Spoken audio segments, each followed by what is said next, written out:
Alright. Alright then. Let us begin. Sorry if my crisp bag disturbs you, but I really need to have something to eat. We're starting and no one is in tabletop. Yeah. Oh, shit. It's fine, nobody needs to be in tabletop. It's only diplomacy where I might ask for insight, deception, and so on. Did you get a natural 20? Who rolled? I got a 10. Yeah, it's good. Well, at least we know your rolls are going to be average this session rather than low. No, And Infernal? no, I didn't. Or I didn't roll that. unlucky number 13. I'm sure you'll be using that lucky a lot today. I didn't roll that D20. I rolled a D10 and got a 10. Oh. I like that. Well, that doesn't Yeah. count because it's not a D20. Alright, let's see. Am I getting 100 here? Fine. We're doing diplomacy. There you go, that's Fine. about right. Terrible. Five. Rook is great. On a D100. 99. He critically success on a natural on a D100. Alright. Well, we know what's gonna happen here. Bern's gonna die. Anyway, Oh. hello everybody. Welcome to Crabby D&D. I am here with my players: Sudz, Hello. Harlan, Hello. Simon, Hello. Jamie, Hello. and Infernal. Okay, Rook. Hold on. Someone roll a Constitution saving throw for Rook. He's choking on some biscuits / crisps. Oh, it Yeah, wasn't. I just that's had. right. I've got some salt and vinegar crisps, but that had a lot of salt on it. That is a natural 8 on your con save, Rook. You'll live, but it's gonna hurt. I feel it. I feel it. All right. So yes, usual stuff. Thank you to Snow for all the artwork. Thank you to Tabletop Audio for providing free music, sound effects, and usual stuff, which I use throughout the campaign. Most maps are made on Incarnate now. However, there are some still lingering from Dungeon Priest Studio. So yes, they exist. And this is all done on Tabletop Audio. And if you're watching on YouTube and for some reason you can't find the link to the Twitch stream, it's down below. I have actually had a message asking me about that, and the answer is it's below. There are links down there. They exist. Just go find them, including to Xenosis. The truth is out there. Yeah, the truth is out there. You just got to find it. Seize the moment, as it were. All right. So let us begin. Last session, our party of adventurers. Queglod, Sasha, Malcom, Bern, and Rook had made their way from Towerkeen to Origan through the use of teleportation, travelling to Bubble Hill and investigating the area lightly before flying off towards Origan itself. They arrived, seeing the grand city of white stone and red tiling roof, as they see a few plumes of smoke rising up from natural work in either some form of smithy or from a bonfire of sorts. But the party arrives, meeting with the guard captain Gavin, and otherwise having interesting interactions with various people. They went to a tavern known as the Drunk Dragon. There they decided to situate themselves and explore town for a few days. While they were doing so, Bern travelled back to Adamanthia, dropping a few things off and passing on information to his organisation, the Sanguine Sun, before returning.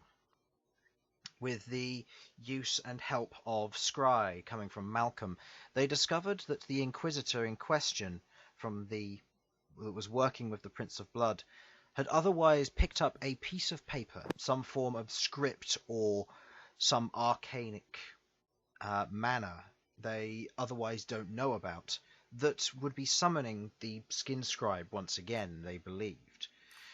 With this new information, Bern ordered an attack on the Holy City in order to try and secure the location while the Inquisitor was out. While the party had this information passed on, they explored town a bit further, going up to the librarium early on in the morning and heading into the Wizard Wards, a basic magic shop for those who wish to buy their essential wizarding items, as well as potentially selling a few magical items that were lost in the Astral Sea. With the party exploring there and heading back into the librarium, a source of knowledge lies before them. Gif and elf and dwarf and human otherwise sit around, investigating and looking through and poring through the tomes, practicing various enchantments and otherwise drawing things out. Some of the older students sat around writing, and the scribbling of quill and ink on paper resounds through this area, followed by the clinking and the clanking of their two heavy armor wielding members of the party, who leave the silence of that delicate shop. So, you all return to the librarium. You can see the individuals working, drawing, and writing things out as you otherwise exit the shop. What would you like to do? This is the same day as the message occurred, right? This is the same day as the message occurred, yes. It's probably, I'd say, about 9 in the morning at the moment. School has just started. You spent about half an hour to an hour in the shop, looking around the area and talking to the shopkeeper. Well, Are we gonna visit the antique shop, or do you guys have anything planned? I actually have somebody I want to go visit. That is okay. okay. Do go on. Who would you like to visit? Is it someone here? They're outside the city. It's Oh. my grandmother. Oh, okay. Well, I'd like to hit the forges. I have a solution to our financial problem, but it would require me to go back to Adamantia. Ah, Problem? About that problem with the Emperor, do you think, or? considering Queglod's the most competent one, to be the one that you'd want talking. That's fair. Saying that, I'm happy to talk. Yeah, no, fuck that. Well, it would take a few days, but it could be interrupted at a moment's notice if I needed to return. The only problem is I can't get there myself. I would need Bern to teleport me. How long would it? How long would it take a bird to fly there and back? Over the mountain range. To Adamantia? Yeah. Are we A very talking... determined bird. Are we talking a raven, or are we talking, like, Felipe in big form? I'm talking a raven. Specifically, Queglod Lipe. Well, seeing as, if you look at the map up here, the journey from Tower Keen to Origan was going to take 3 to 4 days via Raven, but it had to go round the outside of the mountain because it can't cross across the harsh weather of the mountain. If Felipe was going to fly over top, assuming it was good weather, that's almost double the distance, so about a week. But that's assuming the weather's good. You've seen the weather near the Sunkist Mountains. You know it can be harsh. Damn it. Right. Is that me or Infernal? No, I got that was concerning as well. Infernal, you robot. Beep boop. Wow. Big robot. Yeah, big beat boop. Bibbidi bobbidi booyakasha. Right. A turn. Hello. You're still beat Hello. boop though. Still beat me. Hello, people. Well, You got abducted by the beat whilst boops. Bern is having a stroke, I turn to Sasha. What? Did someone turn to me? What? Yeah.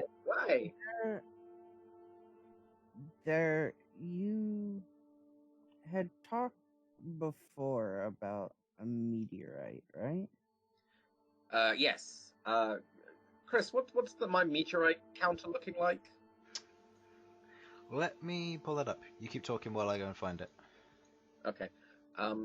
There is. Yes, it will be occurring not too long in the future.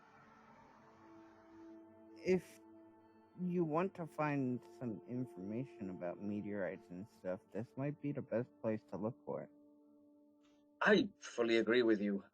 But there is one thing that kind of takes precedence. Making sure that you lot don't die. I've got plans to focus on that. If I get a spare hour whilst we're here, I'll give it a look-see. But for the moment, I have something I need to focus on. If any of you need help, of course, I'll take time out to help. But I would rather not have someone die and then have to beg my goddess to provide me a way to bring them back. So I'm going to fix things. 10 days. 10 days. Yep. Okay. Well, if you do look for some things about it, I'll help you look for it. Right. Thank you. It should be landing in about 10 days. We're basically between somewhere around the area of Rusttown and Bitten Edge.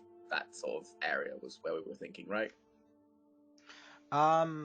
It depends. It's on the northern ridge, which could be anywhere from the edge of Amberfell all the way down to Adamanthia. Because it's on the northern edge of the mountain, which is that entire snaking region. A lot of the meteorites have landed just anywhere along there, so honestly it could be anywhere where you need it to be. From the research, from what you've looked up, which I don't think you've looked up much, you heard from hearsay and rumor that they might be some near Rusttown and Queglod on the south of there, but that was because you lived in the mountains for a while and you saw them, but you don't know whether they'd be the ones you're after or what that would entail. I will have to do some research. It just depends how much time I can make. Regardless, there may come a point where I'm going to have to ask that we disappear there for a day or two. That's fine, because I can do my pilgrimage potentially then. Yes. People? Right. People? Also, it doesn't hurt that... Oh, you're still roboty as fuck. I'm going to assume that was a shit or something. Probably. What will the robot say now? Hello? He said hello, but it was still robot. I don't know what's wrong with this. It's a little better now. It's a little better. Is like your computer downloading something, or? I fucking quit everything. Shouldn't download anything. It's just the Discord that's on one bar for some reason. Let me try something. This It's may... full bars right now, but when I speak, it goes down to one bar, so I don't know what's happening. Let me try something. Apologies if you will get disconnected. You'll reconnect shortly.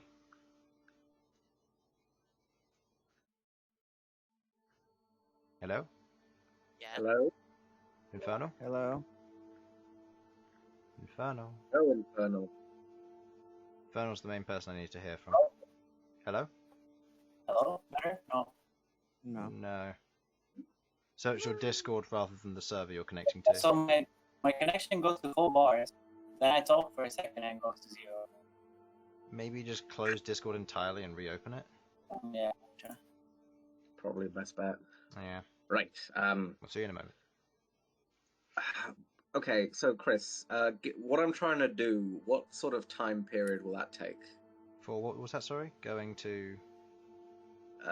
How long would it take to make the spell I'm trying to make? And 10 hours, right? 10 hours total. Hopefully. 10 hours, hopefully, yes. There are obviously going to be rolls involved, but otherwise that's... And how long was it on the... What do you call it? How long was it on... How long would it take to do the research necessary under positive conditions to locate the most likely area that there will be this meteor, given what I've learned from Abod and from... If the information's here, then you're probably going to be looking at it will be fairly consistent and fairly easy. If the information isn't here, then you're probably going to be grasping at straws. But again, depends if it's going to be a specific star or not. It varies a lot. Under positive conditions of getting a good roll, depends on if the information would be here. Also depends on if it's locked down or not. You've seen what Meteorite can do in the hands of good smiths.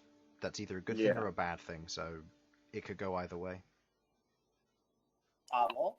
Hello. Much better. Hello. Hello. Yes, No. I can take never it. He's doing the same thing. The thing is, he never actually disconnected from the server. I didn't, did I? Weird. Like, it's voice connected full. I say a couple of words, and it goes down to 0. Click on it and click debug, see if that shows anything that is otherwise outstanding. It might just be because when you're speaking it's trying to send bits that you've got too much load on the internet. Hello?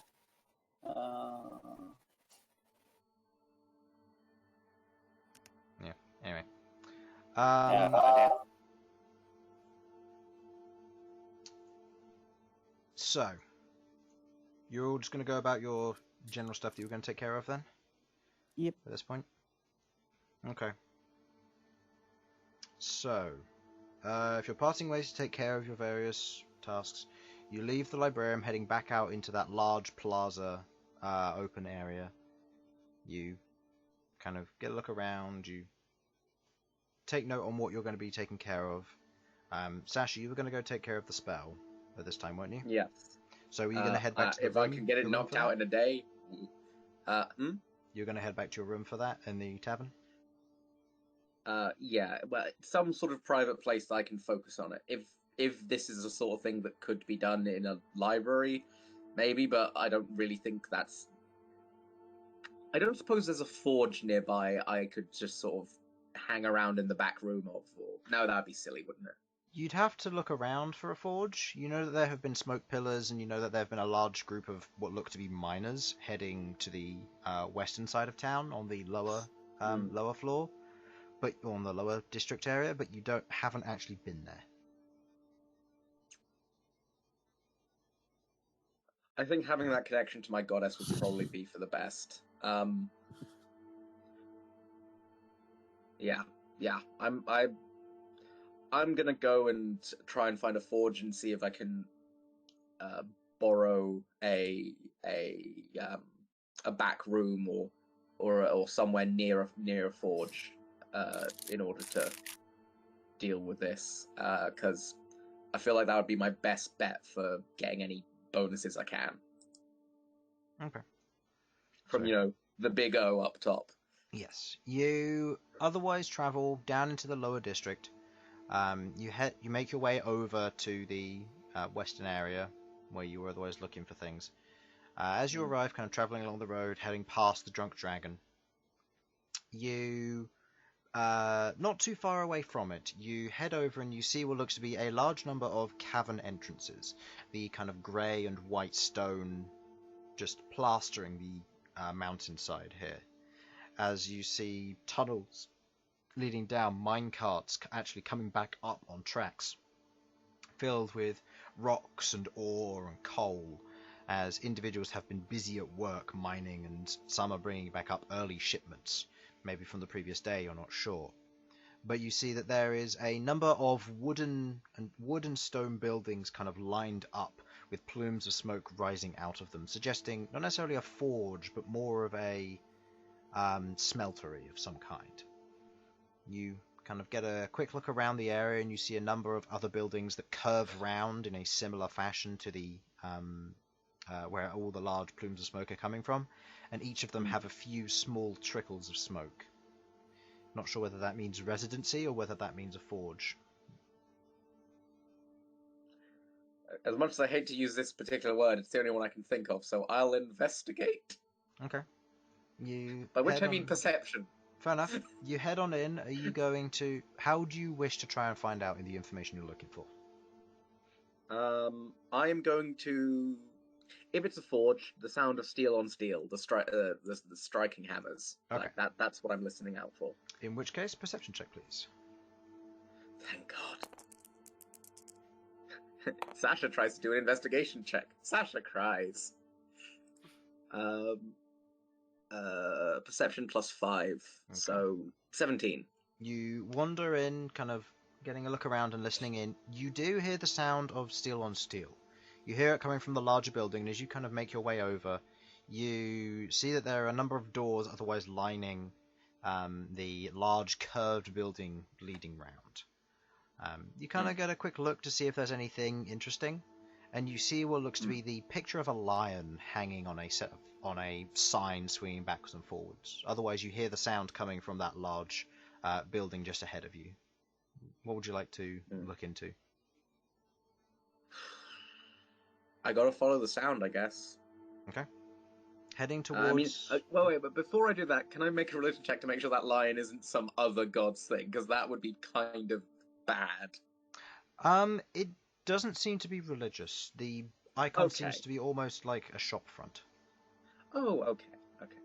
Yeah, in that case, I'm heading straight into the forge and seeing, basically looking for who's in charge to ask whether I can borrow a back room for a bit, for some, and try and explain that I am a cleric, a cleric of the forge, and I am trying to gain a connection, to the forge gods in order to, you know, being a bit vague given my mildly illegal goddess, but you know. Yeah.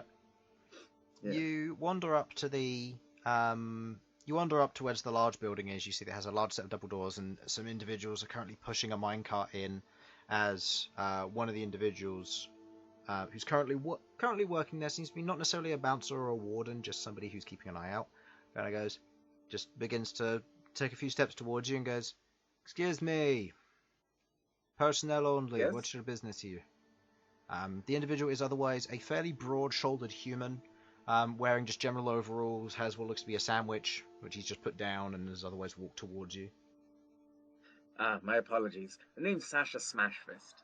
I'm a forge cleric, and I heard the sound of the forge and was wondering whether I could hang around nearby to gain a connection to the forge gods for a bit. But if that would be a problem, I'm more than happy to head on my way. If you're not going to get in the way and you're just looking for a place to sit and listen to the sounds, then you're more than welcome to sit in the courtyard near the doors. Quite a lot of our workers sit around here. If you were looking for a place to work, I'd recommend heading to the Roaring Hammers. Points to the lion symbol on the sign. Chris, I feel like me actively forging something would be somewhat helpful to my crafting of spells, given that all of my spells come from my goddess. The method of making spells differs from person to person. For a wizard, it would be sitting down and studying. For a cleric, it would be paying homage and burning incense or performing an act before their deity. For warlocks, it would be studying on the lore. That would be more of an internal thing. Druids would be communing with nature. So there's a lot of different methods. So, yeah, I'd say it would be viable. Okay, in that case, I'm going to do that. Say, well, thank you for your time. I think I'll head over to the Roaring Forge. Is something important going on that's personnel, or is this just a private forge? Or... No, it's just the smelter. Don't anybody getting hurt who doesn't know how to use the equipment. We've had people come here before claiming to be blacksmiths and looking for work, and then they've gotten injured, and we've had to send them off, and they go to the courts and stuff, and it gets messy. Oh, and then they complain about it, and there's paperwork. Exactly, we're miners and forgers. We don't work in paper. It's not our forte. We burn the trees. We don't make them into paper. Anyway. Yes. Actually, you might have heard of, well, I say me, my fellow. I used to work at the Broken Hammer Smithy, up near, Yes. I forgot the name of the place already. No, I know. Near Laura Dune, there it is. Yes, no, I know that one. They do typically more work for the elves in the Emerald Sanctuary, but we have had some outsourcing of materials from them. Various things, steel and iron, if we have hit a dry spot for us, but no, I know who you mean. You from there, or? Aye. I was the apprentice there a few years back. Ah, fair enough. Yes, I've heard that they've kept going, but they work in smaller batches. I imagine if you've been the apprentice and you've left there, it's possible that might be why. But adventuring, you know how it is. I don't. There are a few people here who are old adventurers, just looking to get some muscle work in. But anyway, if you're looking to just get a connection with your god, you're more than welcome. Just ask the owners of the Roaring Hammers and see what they have to say. Hey, maybe they'll even let you use their forge. Aye. Thank you very much. You've been very kind. Yeah, good luck. Just gives you a nod and turns back round. And I nod back, and away I go to the other one. Yeah, he scoops up his sandwich and kind of leans back up against the edge of the building and begins taking a bite into it. You move over to the Roaring Hammers. You see now the picture of the lion and what looks to be two hammers for giant fangs or canines, as the open mouth roars outwards. And you see below it the Roaring Hammers smithy, emblazoned below it, but in smaller writing. You see the door otherwise lies open, and you hear the gentle sound of metal on metal for smith work. Oh, that ting, ting, ting, that sound. Right, I'm heading on in, trying to, I don't know, look responsible and mildly holy? I don't know. What do real clerics do? I'm just a dwarf with a hammer. Okay, give me a performance check to look like a real cleric. Please don't make me do that. Please don't make me do that, Chris. Yeah, oh, thank sure. Christ. You know what a real cleric's like. You wander in, I'm definitely a real cleric at heart. You're definitely a real cleric. It's been a long time since you've done this kind of thing. You wander in and you see before you a large open store. It's not really built to be a storefront. You see the floor itself is otherwise covered with dirt, with a few bits of stone here and there, suggesting maybe a once very well made floor, but has since been torn up. You can see that the forges otherwise lie on stone beds with or the anvils lie on stone beds with a forge not too far off from it, and you can see what looks to be a rather broad-shouldered human with what looks to be kind of brown hair tied back and just beads of sweat running down his face as he's busy hammering at what looks to be some form of just metal bar of some kind, whether he's making something out of it or just refining it into some form of plate or bar, you're not sure. Right. Is there anyone about other than him, or that I can talk to, or is it just going to be I'm going to have to wait till he's done? Looking around, you kind of wait for a moment, seeing nobody else before a voice goes, "Hi, how can I help?" As what looks to be a female human otherwise walks up to you, similarly broad-shouldered, but otherwise wanders up. How can I help? Right. Greetings. I'm a forge cleric, Sasha Smashfist, and I was wondering whether I could borrow a forge or a room nearby to gain a connection to the forge gods. I'd be happy to pay, of course. I was just wondering if that was at all possible. If not, that's perfectly fine. I don't know how clerics speak. She kind of puts out a hand. Well, Sasha, Riven Halls. Just gives you a firm and hearty handshake. If you're looking to use one of the forges, I can speak to my brother about that and see if it'll cost you. Do you need to make something specific or just use it? Just use. I'm more than happy to make something for you, if you like. If you want to refine out the steel from ingots into bars, we're just going to be... that's all we've really got to do today. Iron, nails, that kind of thing. If you wanted to help out with that, absolutely. And while you do your work, we're happy to help. We're happy to have you. Absolutely, I'd be more than happy to. Would you be looking for pay, or...? No, just the opportunity to forge for a bit and clear my head and connect to my gods. I say, I feel the forge gods. No, I understand. You watch as the gentleman who's currently working on hammering stuff out kind of hears the conversation and turns around and goes, "What's up, sis?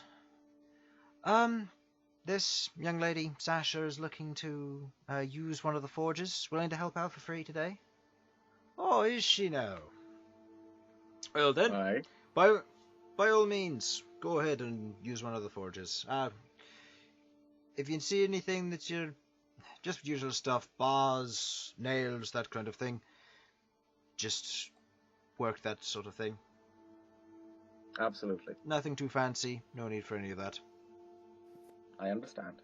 No worries about that. I may be a cleric, but I'm a blacksmith at heart. Garmond, by used the to way. work at the Broken Hammer Smithy near Voradoon. Yeah, it rings a bell.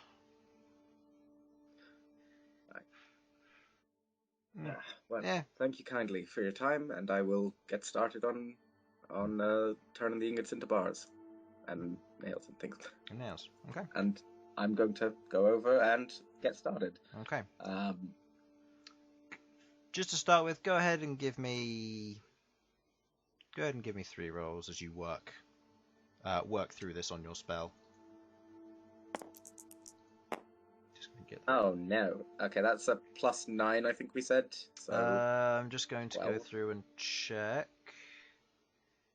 No, those are all somebody else's spells. I can ignore those. Where is it? This one. +9, DC is 13, so that is a fail by 1. Okay.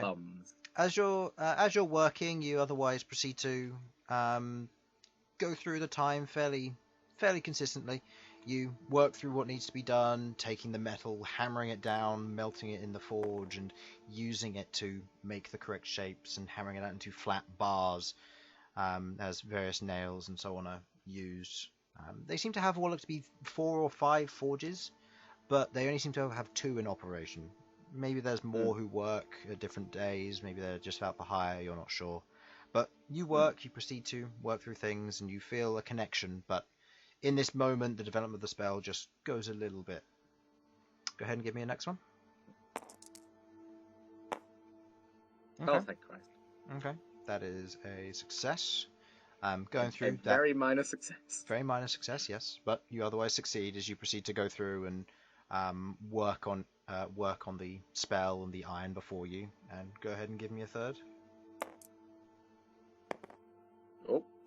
Okay, there we go. That's It's a kind of piddly roll, but I'm going to count it. 19 I plus like the 9 roll is that came 28. out. That is a 15 plus, so that is a Eureka. Okay. Yay. So, with the progress going well, you otherwise feel a connection to your deity now. Hammering a little bit faster, working smoother, you proceed to work through several bits of it and continue the progress. Before long, you feel that you've connected well, and you could continue to work, but you watch as they kind of turn and they go, "Alright, that's all of our work done for today then. We've helped a lot with that, getting that done.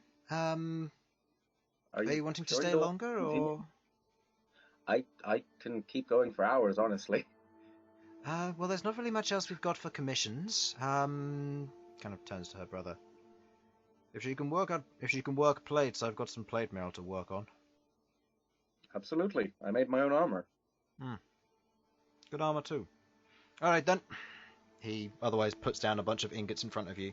Goes, "Alright, go ham." Thank you. Go ahead and give me another roll. Have a lovely day. Okay. 18. 18, that is a +5. Okay.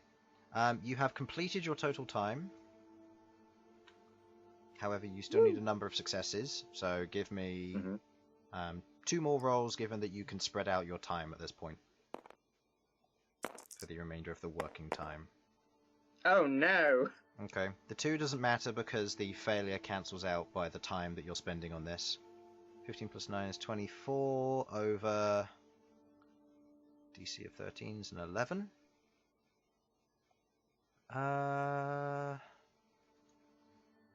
Okay. It's not quite done yet, but you feel the spell is beginning to come along and you feel confident in its ability. You may have to come back on another one of these days, but it's otherwise mostly worked out. You just need 2 more successes and then you're done. Right. So no chance of me. It's now the end of the day where I have to go It's to bed the end now, of the or is it- day where they're closing up shop, yes, unfortunately. Okay. But you've I worked for hand 10 over hours in the- the forge. I hand over the hopefully by now completed plate mail and Well, you hand over Right. the various plates, he takes them and kind of puts them to one side and goes, I'll be mantling these together. If you come back tomorrow, you'll probably be able to help me finish it out. We've also got more commissions to do, so you're more than welcome to come back if you're going to be here for a while. If you're looking to get paid, I can probably do a little bit of pay on the side if you're looking for that. well, I'll never say no, but you've already done more than enough by letting me have access to the forge for a bit. It's fine. It helps me concentrate on my connection. Of course. And you work well, so if you'll be about, I'll see you in the coming days. Right. See you on the coming days then. Gives you a handshake as you travel off back I was to the going to town. say, I was thinking, hugs too much. Can't leave with nothing. Strong, firm handshake. Yes. Mhm. Okay. So, with that being your first day, you come back the next day. If you want to just go ahead and give me another 3 rolls just to iron it out. Yeah, you're fine. I think, yeah, you've got it. All of them are some sort of success. Yes, in some variety. As you proceed to go through, kind of working through the process a bit more and finishing off, you finish off your spell, feeling confident that your connection to a Turan has otherwise brought about this new connection. As you're working on the plates and beginning to finish off the plate armor that has otherwise been put before you, you finish it off, and just as it's finished, you feel an understanding and a semblance of this is what you want, and this is what you're otherwise going to achieve. Right. Okay. Can you send it to me? Yeah. Or is it finished? Yay! I mean, yay! No, that's fine. I'll send it to you at the end of this. I have to do the at higher levels bit still, Right. which is just a minor adjustment. I'm gonna hang around until all my work is finished, regardless of what else is going on, because you know, I started a job. I'm gonna finish the job. You know. Mm-hmm. Once that's done, I am going to take a deep breath in. My beard will ignite for a short period, and then away of it. Thank you. I have achieved what I came here to. I may be free again in the coming days, and I'd be more than happy to help out with any work you have.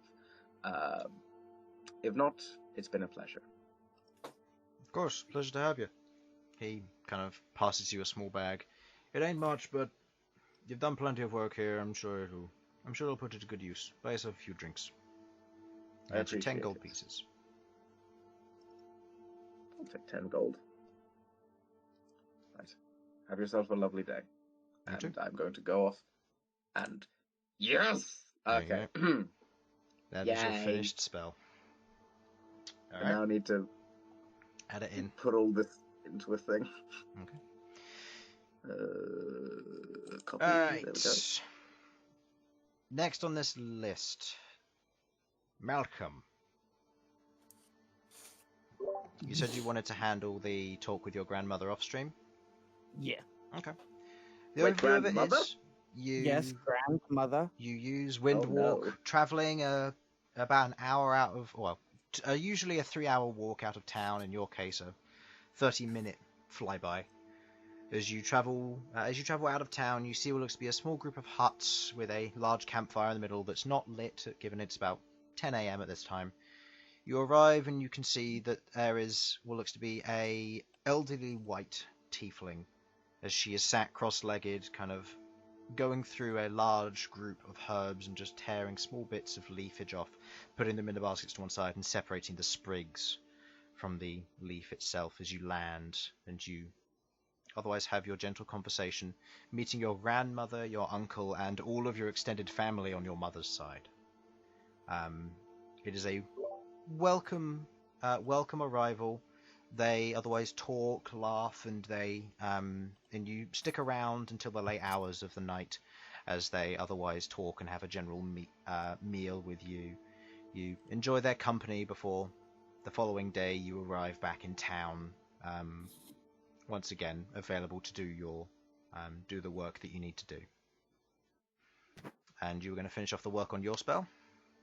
I will do that after I go and try and find some information. The information I need to find. Oh, in the okay. library. Okay, go ahead and give me an investigation check.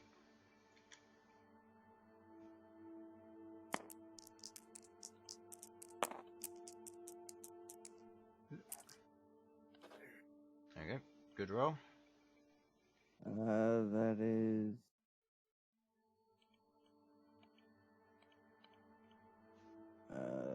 20 altogether. 20 altogether? Okay. You pour through the books looking for various bits of information in Origan, trying to find the information you're otherwise looking for. It's a lot harder to find what you're looking for than you'd otherwise have hoped. This kind of information is difficult to acquire, but it's still present. There are hints at it, and you find quite a lot of it is actually in battle reports, rather than actual information which you'd originally anticipated. It's hard to find, but you do find something on it, and I'll bring up that information when it is relevant. Okay. And then you wanted to work on spells? Yes. Okay. Also, Sasha, one thing I did forget. The completion of the spell costs 110 gold pieces total. That is absolutely fine. Oh, I have a use for those 10 gold pieces immediately. There you go. Yeah, so it's 110 GP, and then that's finished. As for you, Malcom, Yes. I believe you need to acquire 10 GP as you have hit a blockade, and then the rest of it is just working. Out. Okay. So you've otherwise paid that off. Okay, go ahead and give me 2 more rolls then, please. And I believe your spell's done after that. So you have a +7 to this. There we go. So you have a +7, DC is 18. So that is a 14. Failure. So that's a failure, which is a miscalculation.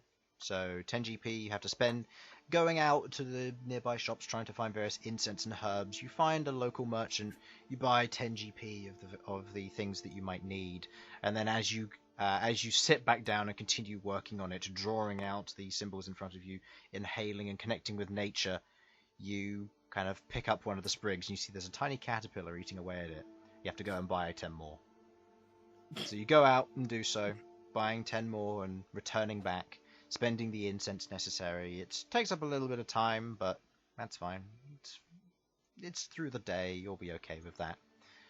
And as you sit down this time with the ingredients, you connect fully with the wilderness and begin to absorb the nature energy around you as you reach the completion of the spell. You lift up the tiny dragon totem that you have in your possession.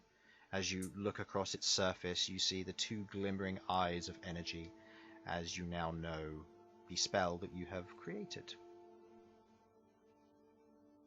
For now, I do not have a description for that, because that's one that I did forget to do. So we'll sort that out later, but you know the gist of it. You can cast Sending, and anybody who knows the spell receives the message. Yep. You just have to speak into the wooden dragon totem to do so. Okay. Cool. Okay. So, with that done, spending some time researching and completion of a spell. Rook. Well, to start with, is Bern Finishes his biscuits. Oh god, no. Flipping heck. I started work at 5 this morning. I literally got back just before this. I've been shattered. Is Bern taking Queglod back to Adamanthia? Yes. I will be taking her back to Adamantia. I'll be going to Kionendir, then I'll be going back to Adamantia, and then I'll be teleporting us back. Okay, so you're not coming back here between. Why do you need me here? Oh, I was going to ask if you could bring the blood back. I was going to try and sell it, but no stress. That's cool. Okay. I'm going to go to the forges and try and forge or reforge Elsyan's umbrella sword. Just Wait, didn't you have anything to do in Kionendir? Or was it someone else? I don't think I had anything. Where the hell is Kionendir? Conander's up the northern part of the map, right up here. I don't think I did. The only thing up north is. For some reason, I remember someone else having something to do in Kionendir. Conandir Was it was about Sasha? going and seeing the Kobold family, and because their grandpa was an astronomer. And so Yeah, so it Sasha, was, yeah. So it was going to be asking about the meteorites. Oh shit! Yes, I forgot about that. Bern, if I'll- you're in the area, Yeah, I'll go ask. What am I asking? thanks. Basically, just asking about meteors and where they'll hit. And Years in 10 days, okay. yeah. Okay. So, who is heading with Bern to Adamantia then? It's Queglod. Are you heading there as well, Rook, or? You know what? Actually, yeah, I'll go there because I can use our forge. Okay. Yeah, I'm gonna head back to Adamantia as well. Okay. Using the teleportation circle, taking the chalk, drawing the symbols on the ground, as they all rupture forth, the three of you quickly rush through the portal and head back to Adamantia. As you arrive, I'll buy some more chalk as I need.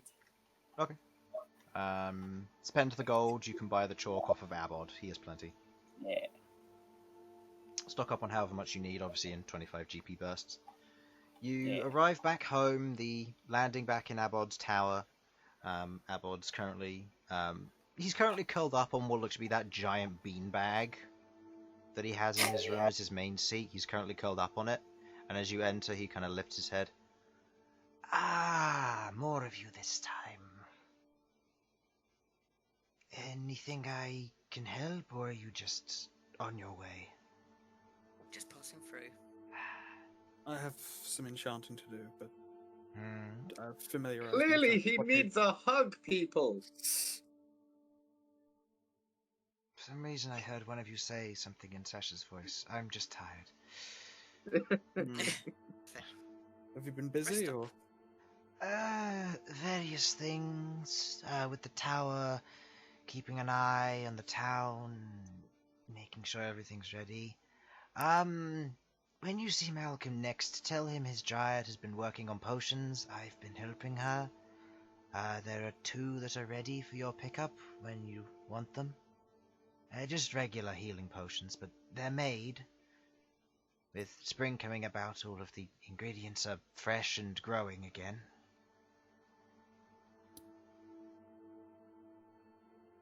Alright then. Would it make sense for one of us to take them with us now? Or... That's up to you. But let him know that work's being done on them. Okay. Very stones. Cherry stones will be mature in summer. You have another Yeah, 4 months know. before they'll be mature. I said I can't wait for the strawberry stones. Because once that happens, you can make pies worth like 20 gold pieces. What? Strawberry stones are a barren land's food, but he found one and otherwise has cultivated it underneath your tavern. They just eat fucking stones. Savages. Hey, I'll have you know that particular stones taste particularly nice. Well, We're Yeah, not it's attack savages. Lanto. I like Minotaurs kidney licking stones. stones. What's it with?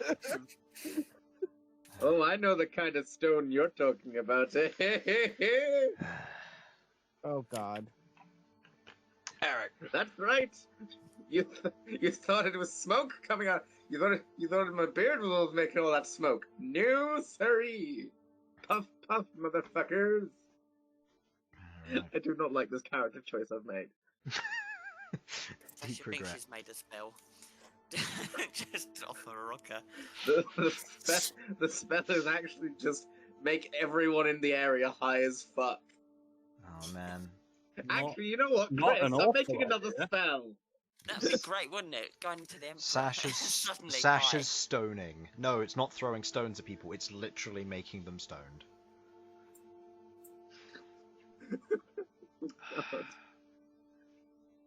Alright, I Right. think we're ready for the Prince of Blood with that spell.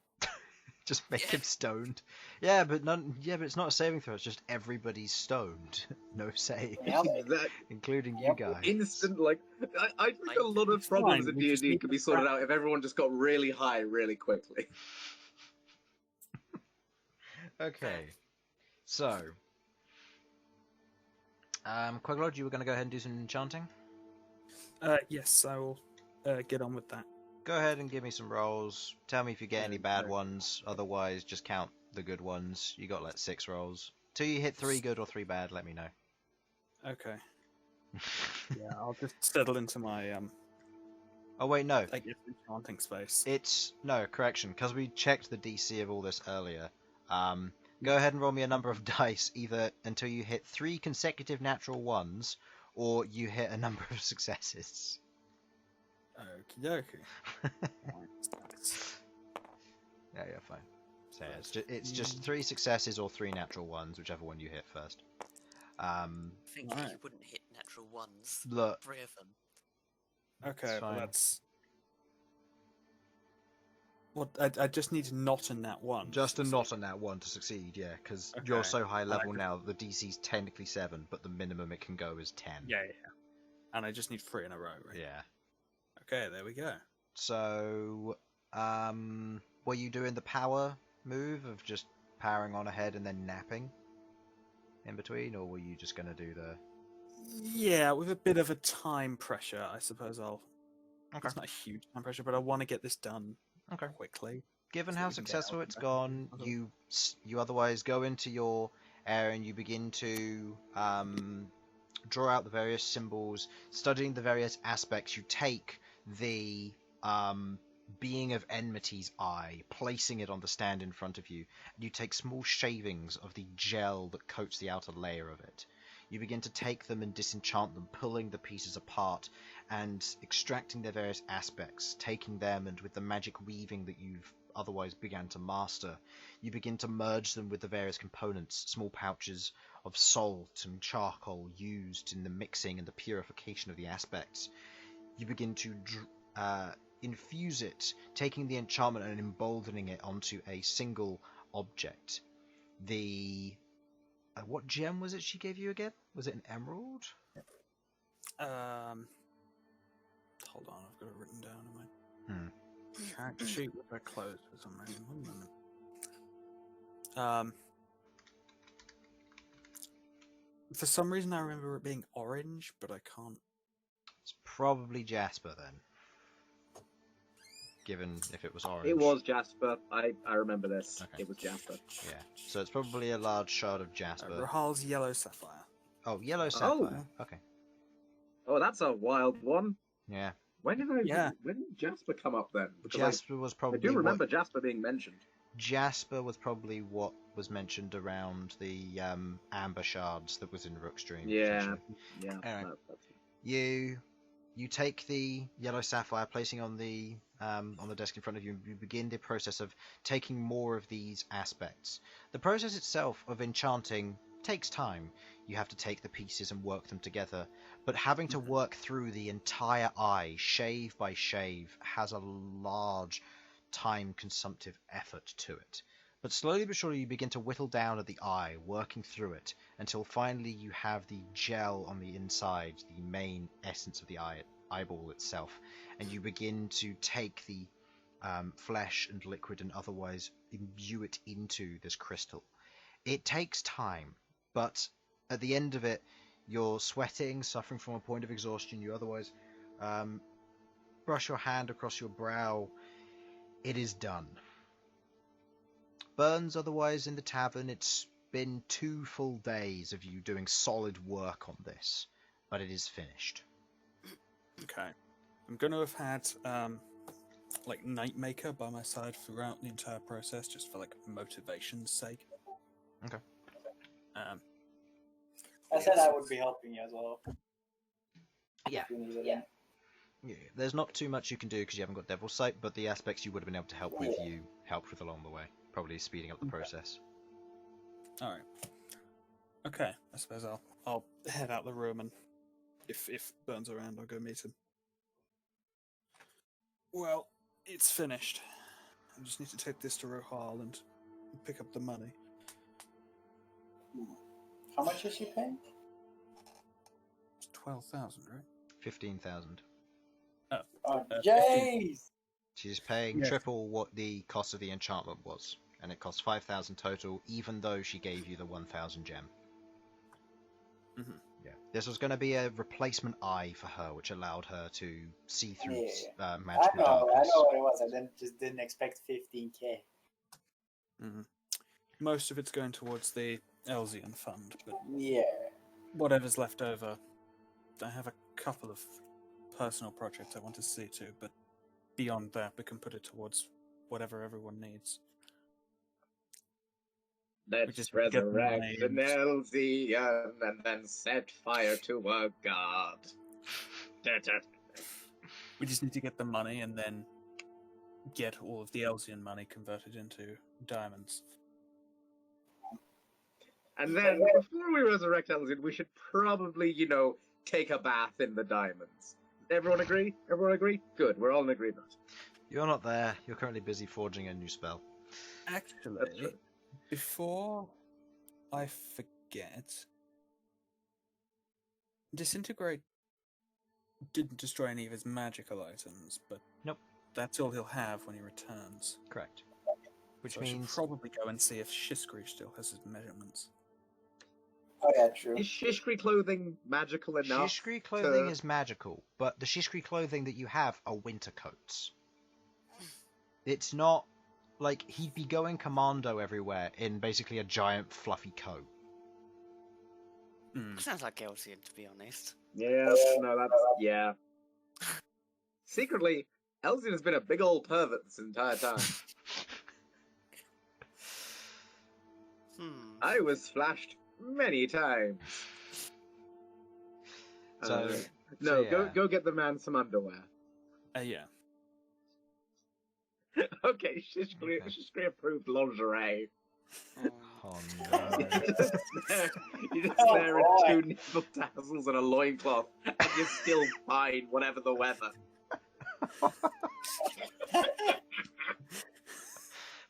You're the ones in control here. It's up to you what you want to get him. Oh my god. You head down to Just saying, the Simon, Undercity. you have the power. You head down to the Undercity. Give me an investigation check to try and find Shishkri. He's not always here, but he is most of the time. Okay. So That go goes ahead like and this. give me an investigation check. Okay. Wasn't Shiskri working with us for something? Or am I misremembering? You were in a co-business where he would give you some Shishkri stuff to sell on the upper market for legal reasons, and then Okay. he'd sell the rest of it in the Undercity. Right. Which he But has if been. I can't find him, we should be able to get in contact with him. Yeah, he has been. He has been stocking up, but Yeah. as you go down, you see on one of the stands you see Shishkri, otherwise there with the I'm trying to remember what they're called now. They're like the stand-up wardrobes with like the metal pole, and you put coat hangers on them and clothes all over them. Mannequins? No, like the ones No, the ones you find in clothes shops, that where you just like have all the coats or t-shirts all lined up against one another, hanging Oh, from the these clothes bars. rails. Yeah, clothes rail. You see a number of those otherwise there, and he's otherwise selling what looks to be beachwear at this moment. Currently selling what looks to be just shorts, t-shirt, and otherwise just general swimwear as well. As he's working on that, and he sees you all coming and goes, "Ah, customers, good. Come back for more. Preparing for summer with my new summer range." not for the moment. I just need something for Elsyan. Ah, of course. I haven't seen him in a while. I hope he's doing okay. He's hanging on. I think he'll probably want to be back once he's finished with what he's busy with. But in the meantime, I just need to order some clothes for him. Yes. Usually I need the measurements of the person. Do you happen to know them, or...? We Not have off his the old top of clothes, my- don't we? Yeah, some skimpy clad shorts. You have his old clothes? I mean, someone picked them up. Who was it? I think I mean, the ones that survived, but I've got most of his clothes weren't coat. magical. you've got his coat. I believe you picked up his inventory, Rook. I picked up his stuff, yeah. Yeah, so you would have all of it. So you have his coat.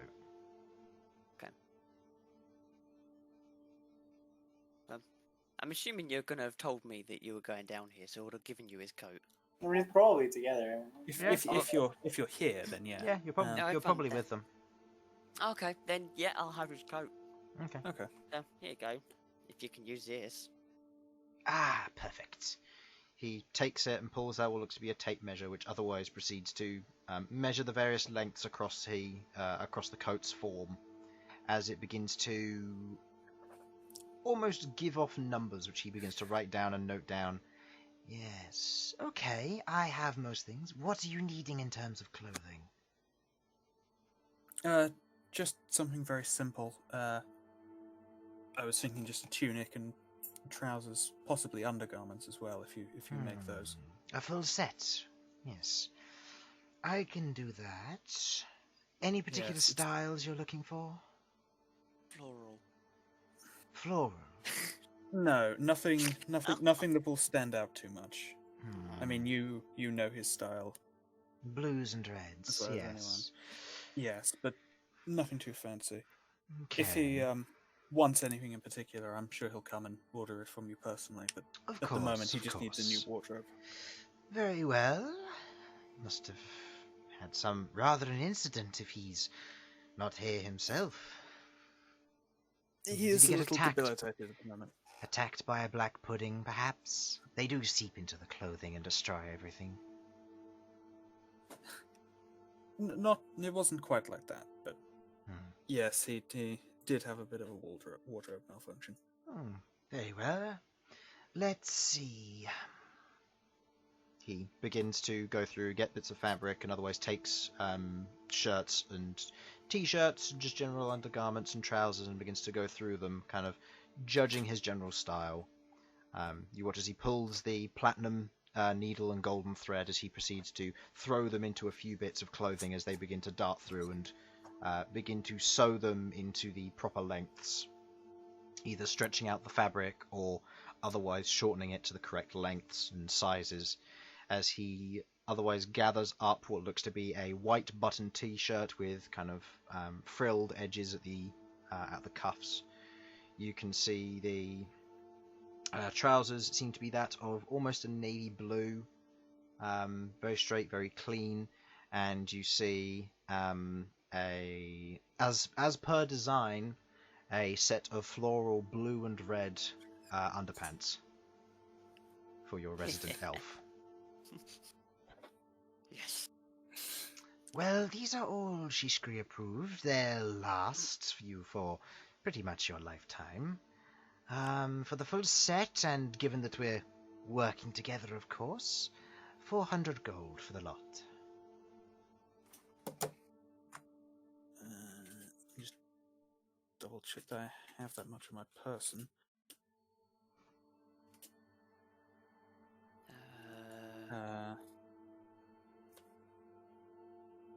I've got 290. I've got about 110, so Cool. Okay. awesome. Excellent. Perfect. Rook, I'll Rook is pay now you- officially broke. You Right, empty I'll your pay you- inventories you of back spare once I've got the money. change. Emptying your purses of spare change, you pull together 400 gold coins, you place in front of Shishkri, and he hands you the clothes wear. Perfect. Obviously, come back any time that you need it to be fitted, stretched, or otherwise redesigned. That's up to you. But do take care. Yes, you should. I'll Right. put that with the rest of his crap in my bag. You just stuff it in there. It's literally it's like, oh, what? Going for inventory, right? Bag of holding, bullshit book that's ruining my life. Elsyan shit. Yeah, there you go. That's Sure. pretty much It's everything. all in the bag of holding, it's fine. Okay. Alright, so you've taken care of that. Is there anything else you want to do, Queglod? I need to go and give the eye to Rahal. Okay. Heading into the room, all three of you, as you enter in, you see the table in the center as Rahal is currently sat there looking through various notes across the table. As you see, Tiak is otherwise looking over. He sees you all come in, kind of gives you a nod, and the guards take their steps back, and he otherwise takes the pulls the visor of the helmet up and pulls it off, places it on the surface of the table. So, how are things with you? Mostly going okay. We've had a lot going on recently, but Well, it's been fairly busy around here in Adamanthia. Various things have gone on.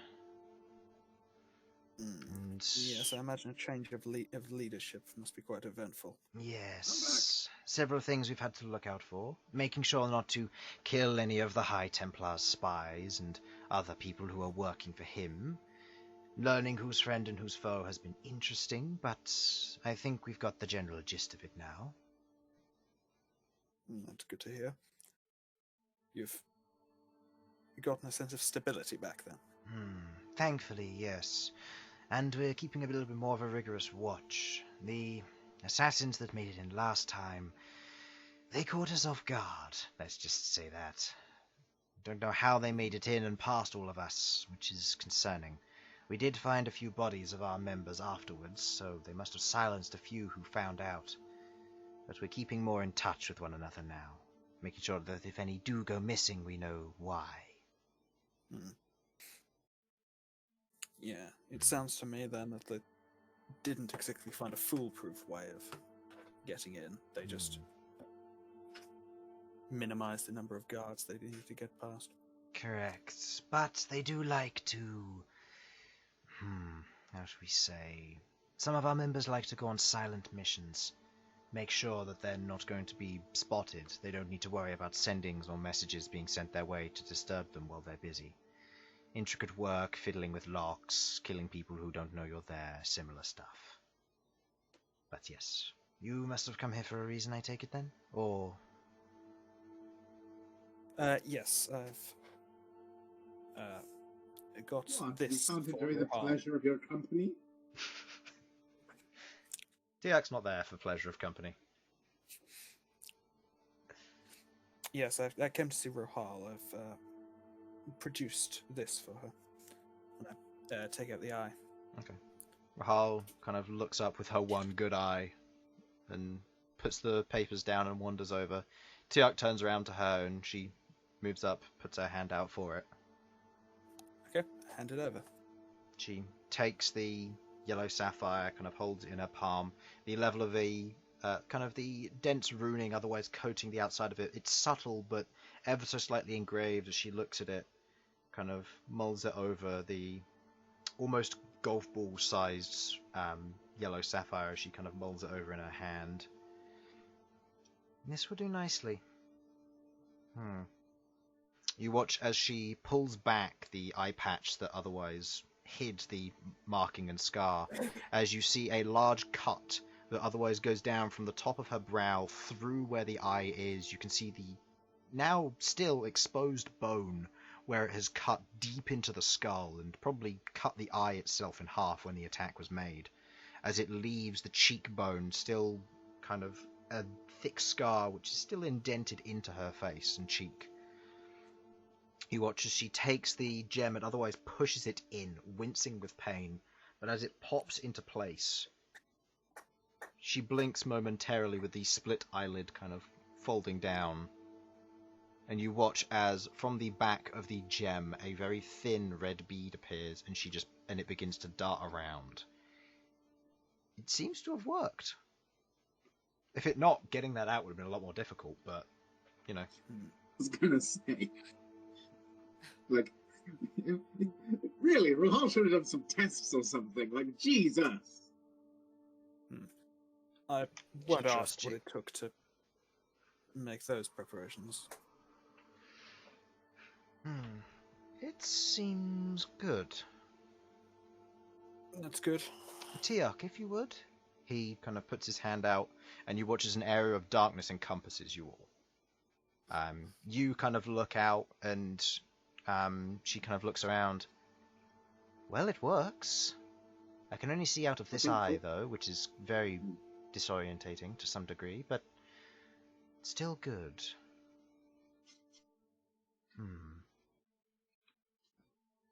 Thank you, just Tiak. hear Sasha off in the distance go, I mean, if you'd like me to get out the other one. Sasha, why do you sound like Bane? Yeah. You were only adopted by the eye. I was careful. I don't know. I don't know Bane. Wait. Oh, Bane! There we go. That's There how we Bane go. talks. There we go. Alright. You watch as she reaches into a pouch at her side. You recognise as her bag of holding as she pulls forth what looks to be a sack and places it, or kind of holds it out to you, Queglod. Alright, I will take it. You take it. You are immediately encumbered by 1,500 platinum pieces being placed as you, and I believe you had £3 left as you hold it, and it's like, oh. Okay, I had a little bit more once I got rid of the money that I spent on the enchanting, but yeah, I'm super good now. You need some help? If you wouldn't mind. Alright. Huh? You lift the bag, the 1,500 gold platinum pieces kind of jangling inside. It's a hefty sum. Just out of interest. How much would it take you over? That puts me £21 over. Yeah, that's about 30 I'm pounds. at. Yeah, that puts me at 133% encumbrance. Wow. Yeah, Chris, we need to go over weight on my character. We haven't done that. What? Because it's all weird for you. Yeah. Yeah, I know. We'll handle that at a later date. It's fine. You can carry 30 pounds of platinum. I'm sure you're strong enough. I'm currently at 50 pounds. If I add that, it goes up to 79 pounds out of 200.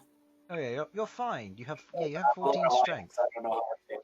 You have 14 strength compared to the 8, 8, and 10 in your party. Then there's 2 19s just stuck there, which is sad. With the 8 strength and also small. Yeah, So, that like, also doesn't Quarter help. the carrying capacity. Yeah, true. Cries in halfling caster. But I should probably be having more than 50 at this point. Yeah. Anyway, you take the platinum. Rahal gives you a nod. Well, I'm sure that if there are any other commissions I'll need, I'll let you know. Similar pay will be coming your way in such events. But for now, thank you very much. Very By well. the way, she does know that it's true sight rather than devil sight, right? No, it's Devil Sight. Oh, I thought you were using the. Oh no, you're not using the butthole right. No, True Sight makes it more expensive to make, and Rahal wasn't willing to Also spend that kind harder of to money. make. Also harder to make, yes. Whereas with Devil's Sight, it was taking a unique feature that was stolen and being used by Queglod to allow you to see through magical darkness and have a good dark vision, which for halflings they don't get one. Yeah. Level 1 was a bad time. It's fine. You then got Devil's Sight and immediately bankrupted the campaign because suddenly you could see everything like it was daylight. Yeah. And then I got to kick you in the nads for that in Crystal Cabin. Anyway. Yay! Fair And then enough. we murdered the fucking thing in 5 seconds. Yeah, I know. It's like, 3 purple worm attacks. Oh, yeah, it's fine. Can't see the crystal in front of you. No, there's a wall here. So, Whoa. yeah. So, as you leave the room, you prepare to teleport back. This will be after the other things that are being done. Rook, you otherwise, during this time, you prepare to make Elsyan a umbrella sword once again. Go ahead and give me a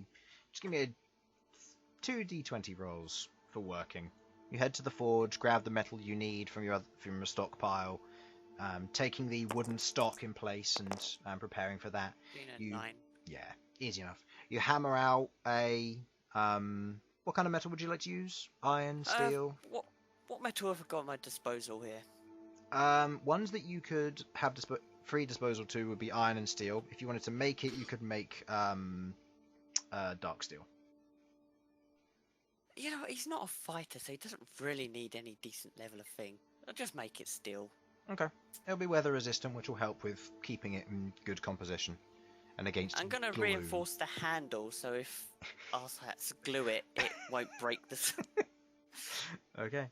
You forge it together nice and easily. It's a good present. It takes you the better part of the day doing that, but you otherwise find it a good home and you fit it to be the same size as a much needed umbrella. You go ahead and buy the umbrella head. I'll say it costs you a gold. Right. Or Cool. however much. Just whatever you got in your inventory. If you've run out of gold, use some silver. I've got 38 gold. Oh, you're fine. That's- Yeah. Use a gold or two. It's- Yeah. You buy an umbrella head to it, and you otherwise fit the umbrella sword together, holding it in, being held in place. It feels sturdy. It's not going to break anytime soon, but with a fresh creation, it's a good gift. What else would you like to do during your little bit of the time skip? I'm going to go and speak to Grey. Is it? About vials and the blood. Okay. I'll do that after thing. It's just Af- gonna take a couple of minutes. after I'll session? do it after the stream. Yeah. Okay. It's not... So you go and get the blood. You let him know the various things. You get to keep how many of the jars were you going to keep? I was gonna let him have 2 jars, and I was gonna keep 4 jars and negotiate potentially getting some more jars since now he's had the solvent. Okay. He takes the 2 jars of blood that you give him. He'll distill down various things for his own personal use, given that you want more jars, and he gives you another set of 6 jars in the following day. Brilliant. So you have Excellent. 6 empty jars, and you have 4 jars filled with blood, which you're going to have to sell off with the blood in.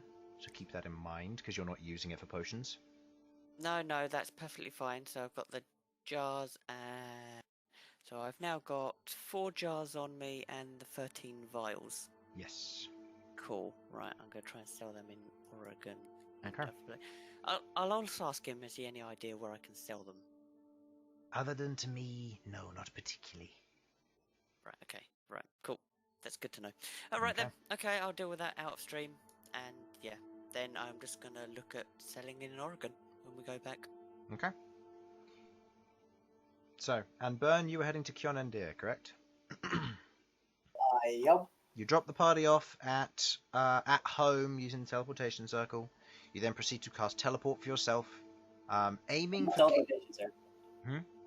Teleportation circle again. Oh yeah, well, you could use teleport either way, but yeah, teleport's free, and it just takes an action. But you can go to a teleportation circle still. Yeah, true. Would you like it to be free or no?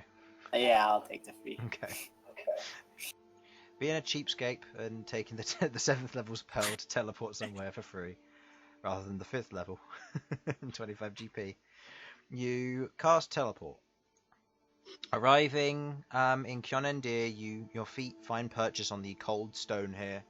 You recognise the smells of otherwise aging ale and wine as you land on the otherwise illusory, obscured teleportation circle here. As you kind of look up and around, you know where you are. You're in the basement of the tavern. Yeah. Yeah. That's fine. I'll slowly make my way upwards. Okay. Up. Yeah. You head I'll upwards. put a hood on. Yeah. You'll put the what? Put my hood up. Okay. You put your hood up. You head up the stairway. As you find a door, you push the door open into a otherwise cold and silent kitchen.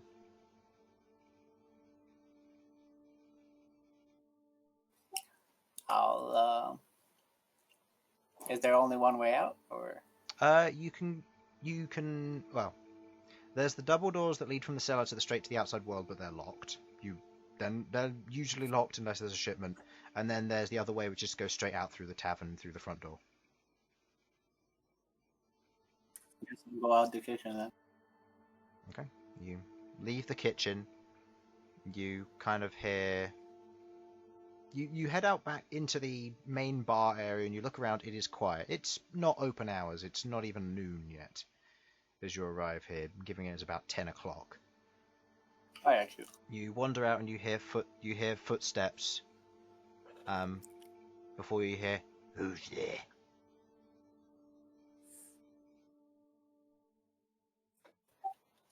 Your friendly orange man. Been a while, hasn't it? You watch as you turn and you look. You see a fairly small but rather broad snow scale kobold clock a huge heavy crossbow over his shoulder as he wanders down the stairway. Been a while, Bern. Good to see you. Yep. Give you a slap on the back of the leg. Good to see you too. What do I deserve the pleasure of you being here? I have some work to do in town. Huh? Looking to find a few people, take them away, or you're looking to otherwise? No, I just need to speak to them. I don't need to take them anyway. Nothing interesting then. Not yet, at least. Speaking of which, do you know where What a dirty old kobold he is. He's a smuggler. do you know Marcus Brickle? Yeah. He's apparently he works as an astronomer or something. Don't recognise the name Marcus. Prill, I do. Ah, Kobold where? family. Yep. Should be on the western side of town. Depending on who you're looking for in there, might be easy, might be not. There are about 150 of them. Ah, okay. Well, you know that the Brickle family is broken down into like 4 main heads, which are the grandparents, and then they had children who had children. So there's about 150 in a big household. I see. They're kobolds. Good luck with that. Which one was the sister again? I've written down statue of him at Frost Kobold Shop. Okay. Dash hold on. Hemmel. Then I sister made it in Kjonendir, and then I have Marcus Brickle. Okay. Let's see. Orm's Festival. Who was it who found the figurine? Was it you? Bern and Sasha, what? Okay. Discovered a snow-scale kobold selling figurines. There is one for each general legendary character of the past and some from other events. Helen Brickle is the snow-scale kobold who made this. She has a sister who she didn't mention the name, I don't think, and Marcus Brickle, who's the father. Okay. So her sister made it, the one I bought. Her sister made it, yes, but Helen Brickle is the one who was selling it. Yeah. But she didn't know who it was. Yeah, she didn't know Helen didn't know who it was. Yeah. Okay. He says he doesn't recognize Marcus? Okay. No, name eludes me, but the Brickle family are on the west side of town. Living in a rather large household, mostly subterranean, but otherwise still there. If you're travelling around, you might want to change your form. Just gives you a little tap. Yeah. True. That disguisey stuff you do. I know. I'm just thinking what? This far north, Dragon Knight would probably go quite a way, or a Dragonborn of some kind. Yeah. I'll go with the Blue Dragonborn then. I'll go over there. Yeah, kind of That's a nice snapping your fingers, the new form and disguise taking its place of the kind of blue Dragonborn wearing a hood and cloak, as you otherwise kind of look back at him. Well, Never gets old. Hmm? Never gets old. No, it doesn't. Alright, I'll unlock the front door for you. Don't make a spectacle. Thank you.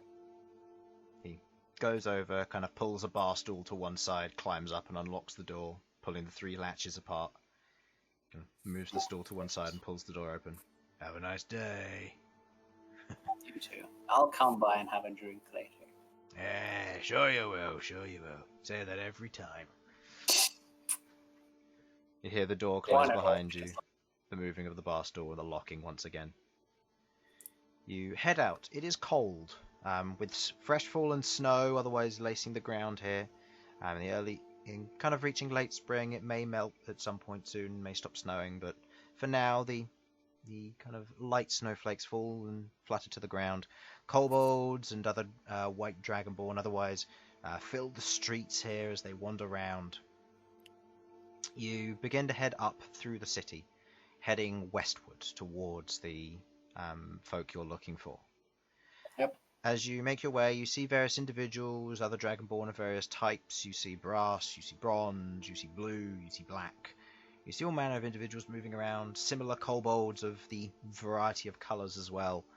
As you make your way westward, you see what looks to be a number of large mounds, and a number of kobolds otherwise playing in the street outside.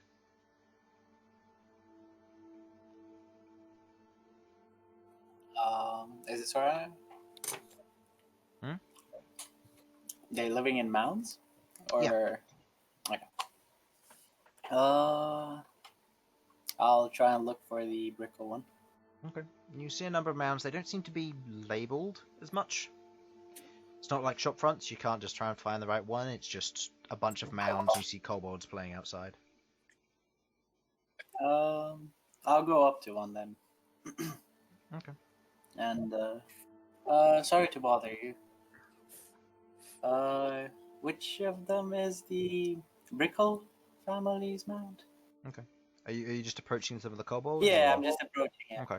You kind of wander up. One of the kobolds just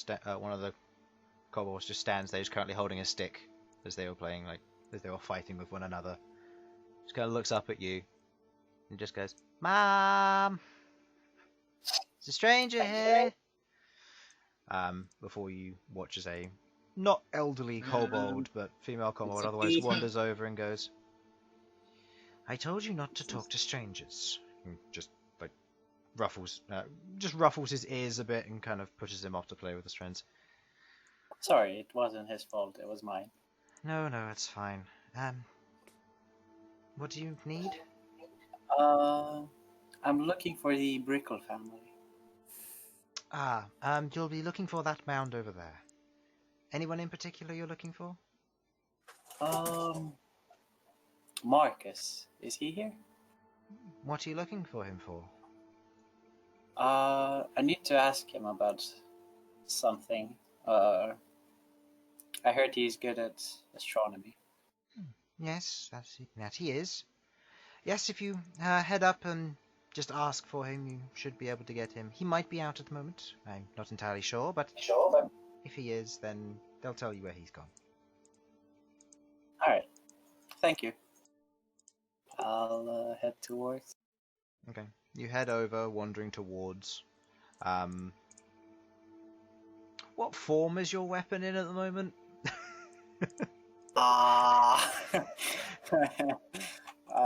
Is it in the giant spiked saw blades? Is it in the spiked spear? Is it a book at I'm your pretty side? sure it's gonna be the book. Okay.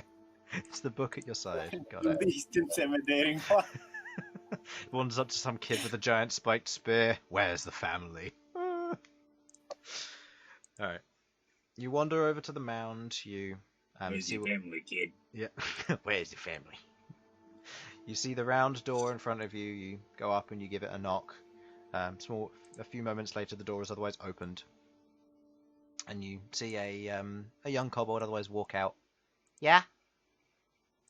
Looking for Marcus. Is he home? He kind of turns around and wanders back inside, closes the door. You wait about 3 minutes. Then the door is opened. Yeah, Dad's home. Could I speak to him? Walks away, closes the door again. Fucking. The door opens back up. About what? Is he not able to come out? Or Kid goes to close the door No, again. no, my no? Just He- Tell him I need to ask him about. I have some questions about his astronomy. Meteorites.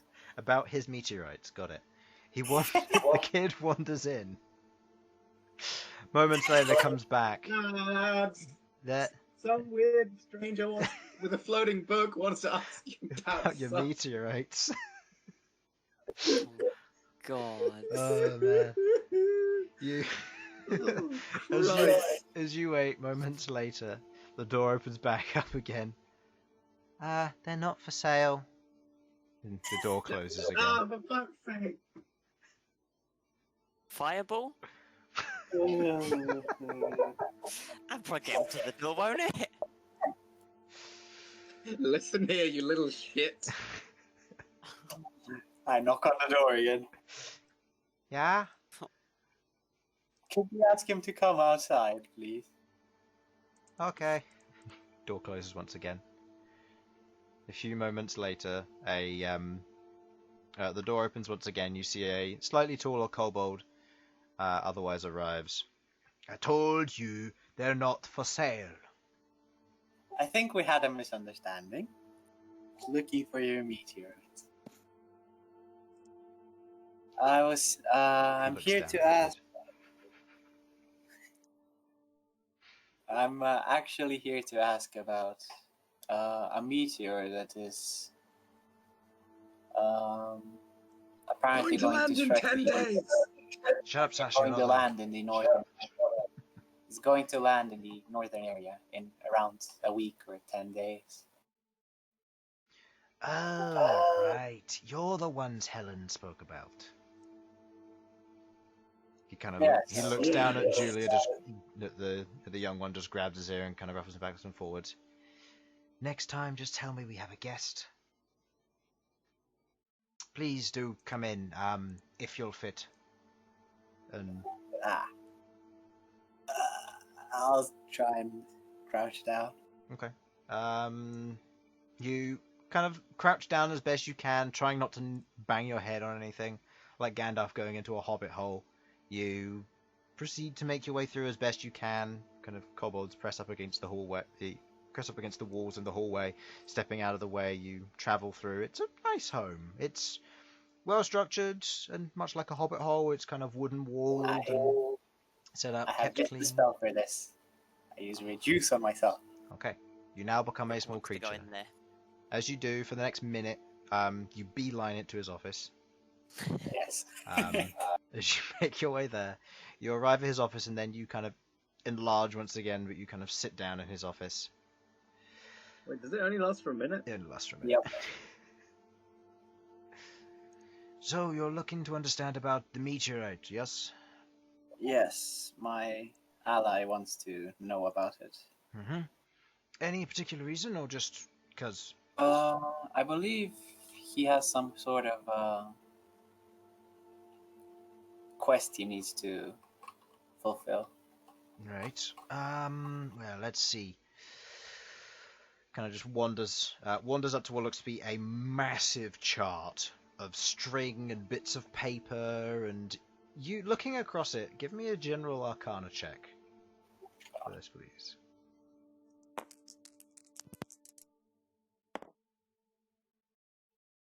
This shit is so far above your pay grade. Lucky. Much better. 21. Yeah. You look across the surface of it. This is a charted map of the astral sea of some kind. As he kind of begins to look across it and begins to just look through various bits, he goes, so, the one that's recently broken off, hasn't been given a name yet, but it is heading towards the material plane. Unless it's otherwise diverted, it should be hitting in the next Give or take a week or so. Probably looking for... Let's see. He looks across his maps and you watch as he begins to do a little bit of math. The trajectory should landed near here. And he points just east of Highgate. Should be landing there. You're gonna have a hard time getting it, though. From what I understand, there are several groups and factions that fight for it near Highgate. It's fine. We'll see what we can do about that. This I one assume there's Where no do we see other. that? Where the fuck is Highgate? Am I on the wrong map? It's up Oh, I here. am on the wrong map. Okay, that one. I was on the upper map, so I couldn't see it. Ah, yeah, so Highgate doesn't exist on the upper map. Yeah, So over it's- here. Yeah, right here. So, okay, you can just drop Sasha off near there, and I'll just be ready to fucking murder catch it anyone when it that lands. comes near my... You say that, I probably could without completely killing myself. Sasha just turns around and is like, alright, I've got my bag of holding ready. Just holds it open. I assume there's no other ones. Could potentially be. There are a few more that have broken off, but they're not heading towards the material plane. This one's come from the plane of air, or the one between the plane of air and plane of fire. It's kind of the volcanic region. It's a strange one. You get strange eruptions happen there, and ones fire off landing here. Volcanic, you say? Hmm. I see. Sasha's just having a moment. That is cool. Good info. Yes, you're very skilled at this. I've studied this for almost 100 years now. Going well, anyway. Holy shit! He's a fucking kobold! What the fuck? Kobolds can live up to 200 years old, but they rarely do because of their stupidity. So when they become trained and obsessed in a single passion, then it goes relatively well for them. Yeah, they have a lifespan of like 200 years and a life expectancy of like 16. Yeah. What? Yeah. Yeah, they What? do. Goblins live for like 20 years and they mature at age 2. And then there's kobolds that like mature at age 50, but they barely make it to 16. So it's weird. The fuck? Yeah, it's interesting when you read the lore on some of these creatures.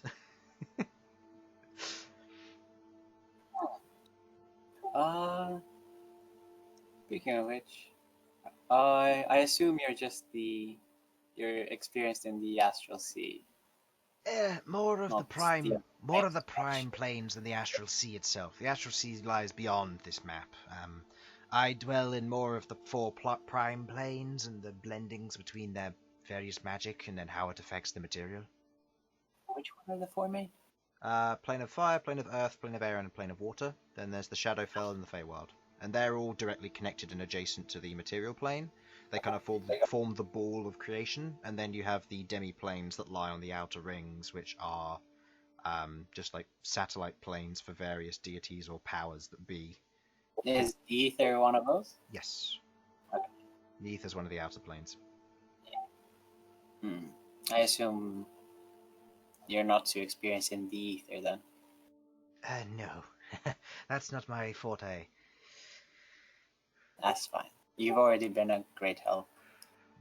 Speaking of which, when I talked to Helen, she said her sister made this, and I take out the wooden thing.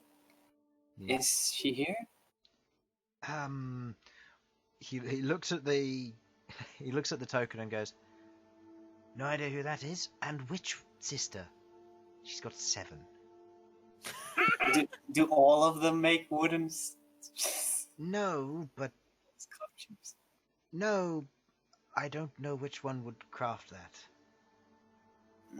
He rolled a natural 1 on trying to remember which one does carpentry. Like you said, he has one thing he's intelligent at, everything else. It's all astronomy. After that, knows nothing about the rest of his family. I can tell you Turns about out how all of can't the tell you kids about are actually kids. named after the names of planets and shit, or meteors and shit in kobolds or draconic or whatever. Is Helen here? Or is she not? Probably. He kind of looks out of his office. I'll go see if I can find her. He wanders out. Let's go out and knock on the door. About go knock on the door, get Junior. He seems to know where everybody is. That's his forte, navigation. God. About half an hour later, as you're just sat there twiddling your thumbs, Christ. you watch as he returns with a plate of biscuits.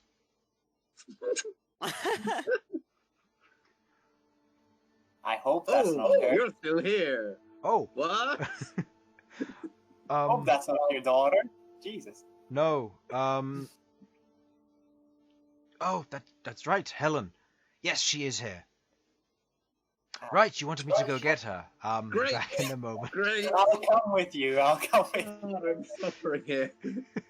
I'll use myself and go with him. Okay. Oh, You use enlarge reduce. I'll say use two uses of it as you go to the lower levels of the burrow to find the family. That's, I can cast it like 200 times. Yeah. You head down with the you head down with him as you travel a little bit further in and downwards. Everybody's kind of looking at this strange, shrinking and growing blue dragonborn as you make your way down.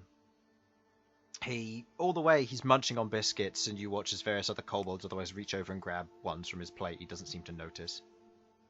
As he goes to reach for the next one, he's like, oh. Kind of just stops in the middle of the hallway and turns around as if to go get more. Oh, right. Oh, no. He turns around and keeps going.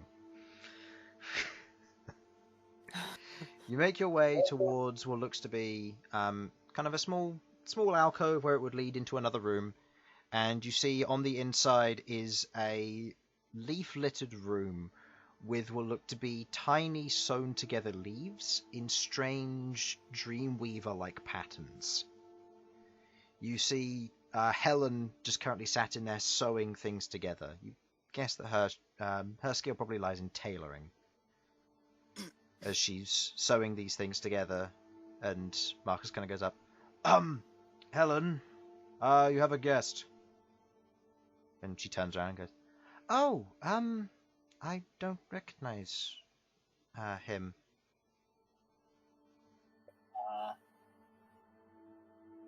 Marcus kind of turns around and looks at you.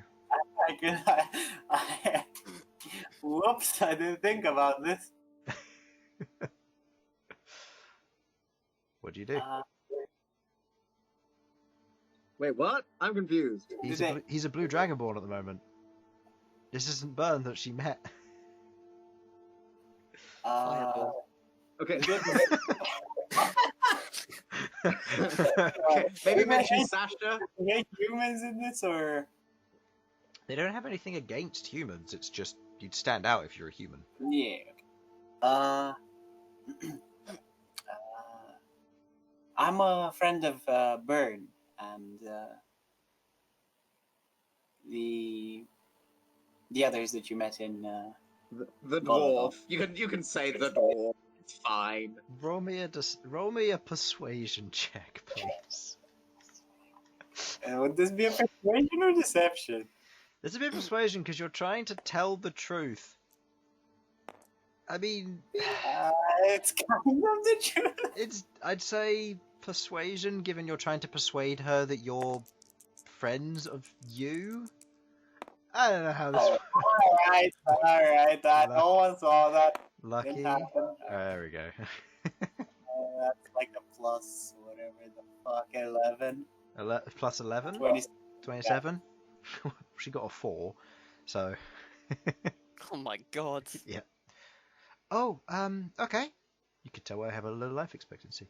Strangers walk into their home saying that they can just do this. Just steal a kobold. They wouldn't even notice. He told me to ask you about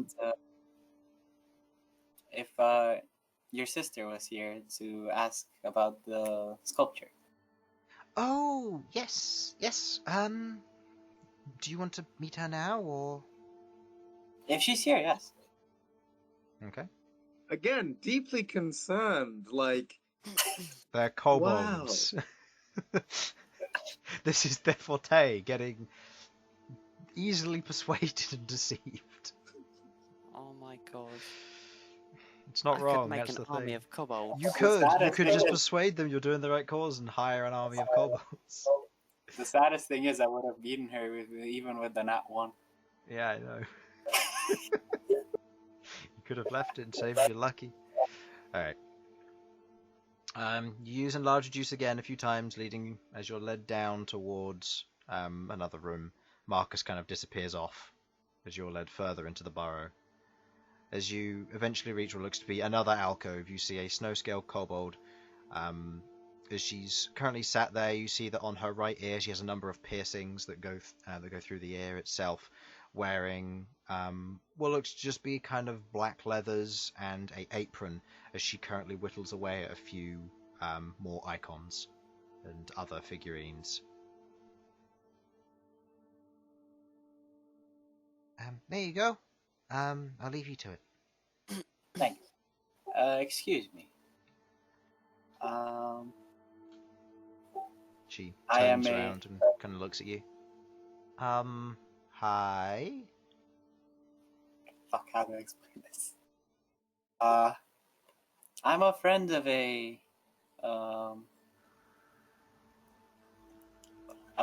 friend of someone who bought something from you. From your sister. oh my god. Fuck, this explanation. And he asked me. It's going to turn out she's the one clever kobold and send you out packing. Oh god. He asked me to see where you knew this person, and I take out the figurine. She kind of wanders over and takes the figurine from you.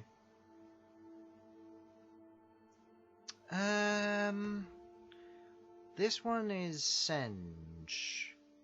That's all I know. Yes. He's Where- a smith from Rusttown. When did you make this? About 7 years ago. Do you know Well, if he's still this there? one particularly I made about a year ago, but I met him 7 years ago. He made these, and she flicks the earrings. Do you know if he's still there? Nope. Did he live there, or Mm, did he just no seem idea. like he was passing by? I was travelling to Golodon to sell some of these with Helen, and well, on the way we stopped in Rusttown and sat around for a bit, and well, while wandering around town, I went exploring, and he was offering to do ear piercings, and well, Did got he these. have a shop, or was it like? No, he more just wandered around town. I see. This is interesting. I believe my friend has something that was made by him a long time ago. Oh. He was trying to find it. Well, good luck on finding him. If he's in Rusttown, I can't imagine he's gone far, given he wanders and walks, but I wouldn't know. Alright. Thank you. You've been a help. Your entire family has. That's good. Hopefully you didn't get too lost on the way down here. No. Oh, no. You know what? I'm just gonna teleport out. Screw trying to find the exit. You crouch down in the middle of He's home. going to be a Bern cult in the kobold household. Oh. Yeah, I won't be taking your time. I'll just be leaving. Say goodbye to your dad and your sister for me. I'll leave the door, and Start drawing my teleportation circle. Okay. In the middle of the hallway, this large blue dragonborn with a bit of chalk is just drawing a circle on the ground. A few of the kobolds walk up and they're like, they don't want to get involved or say anything. You get the essence they're probably scared of this random person in the middle of their home just drawing a circle of chalk in the middle of their hallway on a very beautiful and well-kept wooden floor. As you, You're a monster. as it finishes, you watch as the chalk sets into a mild ethereal flame, and you take a step through, disappearing. Christ. It always disappears, right? Does it cinch the I floor? mean, maybe. You're a monster. And I'll just take another form the next time I go there. Shows up next time as Bern, just like, your friend's an arsehole. He left a marking on our carpet. Don't worry, he's Oh. dead now. I like how they didn't even ask my name or anything. No, they didn't. Why would they? They trust you. As you teleport back to your tavern, you help Queglod with the enchanting process, the information you have at hand, before you teleport back to. Well, the next day, as you have the money, you teleport back to Origan, back into the center of the tavern. With all of you gathered, it is the early hours of the morning, 7 a.m. on the final day of being in Origan that you're required to be there. Is there anything you would like to generally do as a group? Actually, while you discuss this, I'm going to take a quick break here. I'll say 2 to 3 minute break if you want to head off and come back, and then when I come back, we'll have a discussion if there's anything special people want to do. So, be back in a mo. I'm going to the library. I want to visit the antique shop. That's the only thing I want to do. Oh, that's it. The antique shop was in the ivory windows, wasn't it? I think so, yeah. Yeah. I'm gonna see if I can sell my worm blood there as well. Oh, that's a point. Oh, fuck! I forgot to drink my blood! It's unfortunate. So, for fuck's sake. Drink When your we went to talk to okay. Green, I was like to myself, I'd said, I need to go talk to Green and get my blood, and then I forgot. Okay, how about this? Go and pick up my what was it? Go and pick up my worm spikes and so we can sell them. I You don't wanna know if sell this them is to gonna people let us now? go back. We could make I mean, you have to go with- back to pick up Queglod, don't you? We've been. We're back now. We already came back. Yeah, we're already back. Oh, Because fuck. me, Queglod, and Bern all It's went fine, to I can always Adamantia. just go back and come back. It's fine. get your blood, drink your blood. Probably get another slime living it up inside you. I'm back. Chris, I forgot to pick up my blood. It's a hard life. You pick up your blood, it's fine. Alright. Do you want to drink it now? Yeah, fuck it. Alright. If it kills you or What puts blood you was in a this? coma, worm. Purple worm. Okay, roll me a con save. Oh god.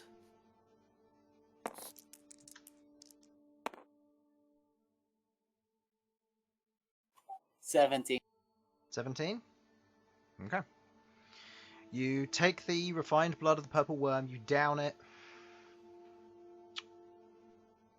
Nothing. Money? Yeah, nothing. There's no memories, there's no... Huh. That's weird. Huh. You feel strange. If he turns into a worm, I just have a harvesting tail. him. My tail just grows out. You look around for a moment. You're very confused. As you kind of look around. It's weird. What do you want to do? I like look at my hands, look at everything, and I'm like, that's never happened. Your hands look fine. Is it just because it's so fucking dumb that it doesn't get a thing, or? You don't know. What feels weird, like the room around me, or In a way, just that it's yeah. not- You feel weird, like something seems off. You're not entirely sure what it is, though. Hey, close your eyes. Are you there? Oh, sorry. I look for Rook or Queglod. Okay, so you leave your room. I guess, yeah. Okay. You walk towards the door. As you take that first step, you watch as waves ripple out from your foot, and you realize you have tremor sense. You have a 10-foot tremor sense, which is equivalent to blind sight, meaning you cannot be surprised from unseen attackers while they are on the ground within 10 feet of you. So you have 10 foot of tremor sense. This is a weird sensation. You go to reach for the door, you felt someone reach for the door. It's weird. It's like you're every object within 10 feet at the same time. You can imagine this getting really creepy. You go to pull the door open, you can feel it scraping against the door, and it's weird. It rings the inside of your head and your ears. It's an experience you've never had before. It's like scratching the whiteboard. Exactly. It feels weird, and you realize, oh, this is going to take some getting used to. Let's go somewhere that's busy. Oh. No, don't worry. Wandering through town is going to be a Bern, nightmare. I wanted to clang my shield at you again. Clang, clang, clang, clang. Let me just jiggle around in my armor as well. Clang, clang, clang, clang. Yeah. Walking with the rest of your party is agony. It's annoying, to say the least. So much so that you almost feel like you should separate yourself from them. Given how loud... You realize now... Sasha's loud. You realize now how loud she is for tremor sense. She is obnoxiously so. The problem with tremor sense is I can't plug my ears. You can't, no, it's just constantly going. There is one way to avoid it, and it's flying. Oh god. Bern flies forever now. Alternatively, incredibly fluffy shoes. Sound absorbent shoes, yes. Yep. Oh god. I mean, you joke. That is a magic item we could make. Yeah, that's true. Suppress your tremor sensibility by getting magic With shoes. fuzzy slippers. And if it's double-sided, it could potentially prevent you from showing up in other people's tremor sense. Also maybe. very true. It's still a bit niche. But, Slippers of it's gonna help. soundproofing. Nice. Mm-hmm. Immune to tremor sense, but you also can't sense them. With your own tremor sense. Interesting. I mean, that's no downside for the 99% we just of the population make a that couple don't of have these and tremor sense. when we go up against someone that has tremor sense, we just put them on him. Pin No him longer can quick. see us. Yeah, he's got slippers on now. He's done for. Yes, put slippers on a purple worm. That will go well. Hold them down, boys. Hold Let's the get purple going. worm down, just shove some slippers on its spikes, and it's like... it starts wriggling around. I can't see. no. This is everything I wanted. At least I didn't pass out. That's progress. Yeah. So, you were going to the antique shop. Sasha, Queglod, Rook, Malcom. I'm gonna go and flog my blood, look for potion shop or something along them lines. Okay. So I think we're going to the ivory windows. Okay, you're going to the Ivory Windows with Bern. Sasha, you said you were going to go read. I know. Back on. Well, do I know that Queglod's basically dealing with our money problem in terms of wanting to bring back Elsyan? I said that I was going to get the money for the Elsyan situation. Yeah, so Right. you In know that that it's case, sorted. I'm looking up on all of that sweet meteorite lore and shit. Because I don't know where Bern's going and what he's doing. I'm back. Welcome back. Going- The party's deciding what to do on the last day. Oh, Mhm. I'm going to find Sasha. Okay. Yeah, Sasha's but- right next to you as you're kind of discussing where you're going to go. Sasha! Oh, look, you found me. Well done. Aha! I Hello. have your knowledge. Where? I would like to go over the knowledge that I have found. Okay. Very well. Can we do that in the librarium? Well- I found the information, all the information that they had about meteorites. Okay, let's go then. Okay. In that case, do you want to grab a bite to eat at a cafe? There's a little bistro down the road. Sure. Nice Yeah, cup now of the coffee. courses are done. You know, just a real pleasant, you know, midsummer in France Okay. kind of vibes. Yeah, you go there, you sit down, having a cup of tea and given this is the Empire, probably crumpets.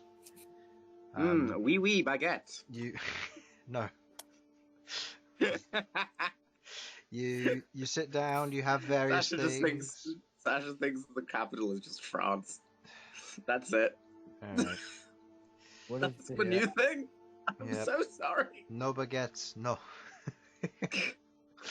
No, you do not eat snails here in the Empire. We are British. This is owned by GIF, Oui, the oui. literally Je Tea m'appelle Central. Sasha. This place Yeah. is ruled by almost GIF. It's Tea Central. This is London. Shut up. Yeah, you're Oh, gonna, alright, you're gonna alright, get us alright. destroyed by, cannons. Yeah, they just turn all the fortresses Pretend to be towards Sasha and open fire. Still lives. Pretend to Oh. be French. And I'm still not even bloody. No, okay. So we have some lovely capital tea and some delicious Crumpets, based scones, item. jam, cream. Oh, Yeah, you say have all a, that. I'm getting hungry. yeah, you have a wonderful time as you sit there and eat, discussing the various things. With what you let him know, Malcolm, the battle reports relinquish to you the information that quite a lot of meteorites land near Highgate. That is one of the reasons why Highgate was made.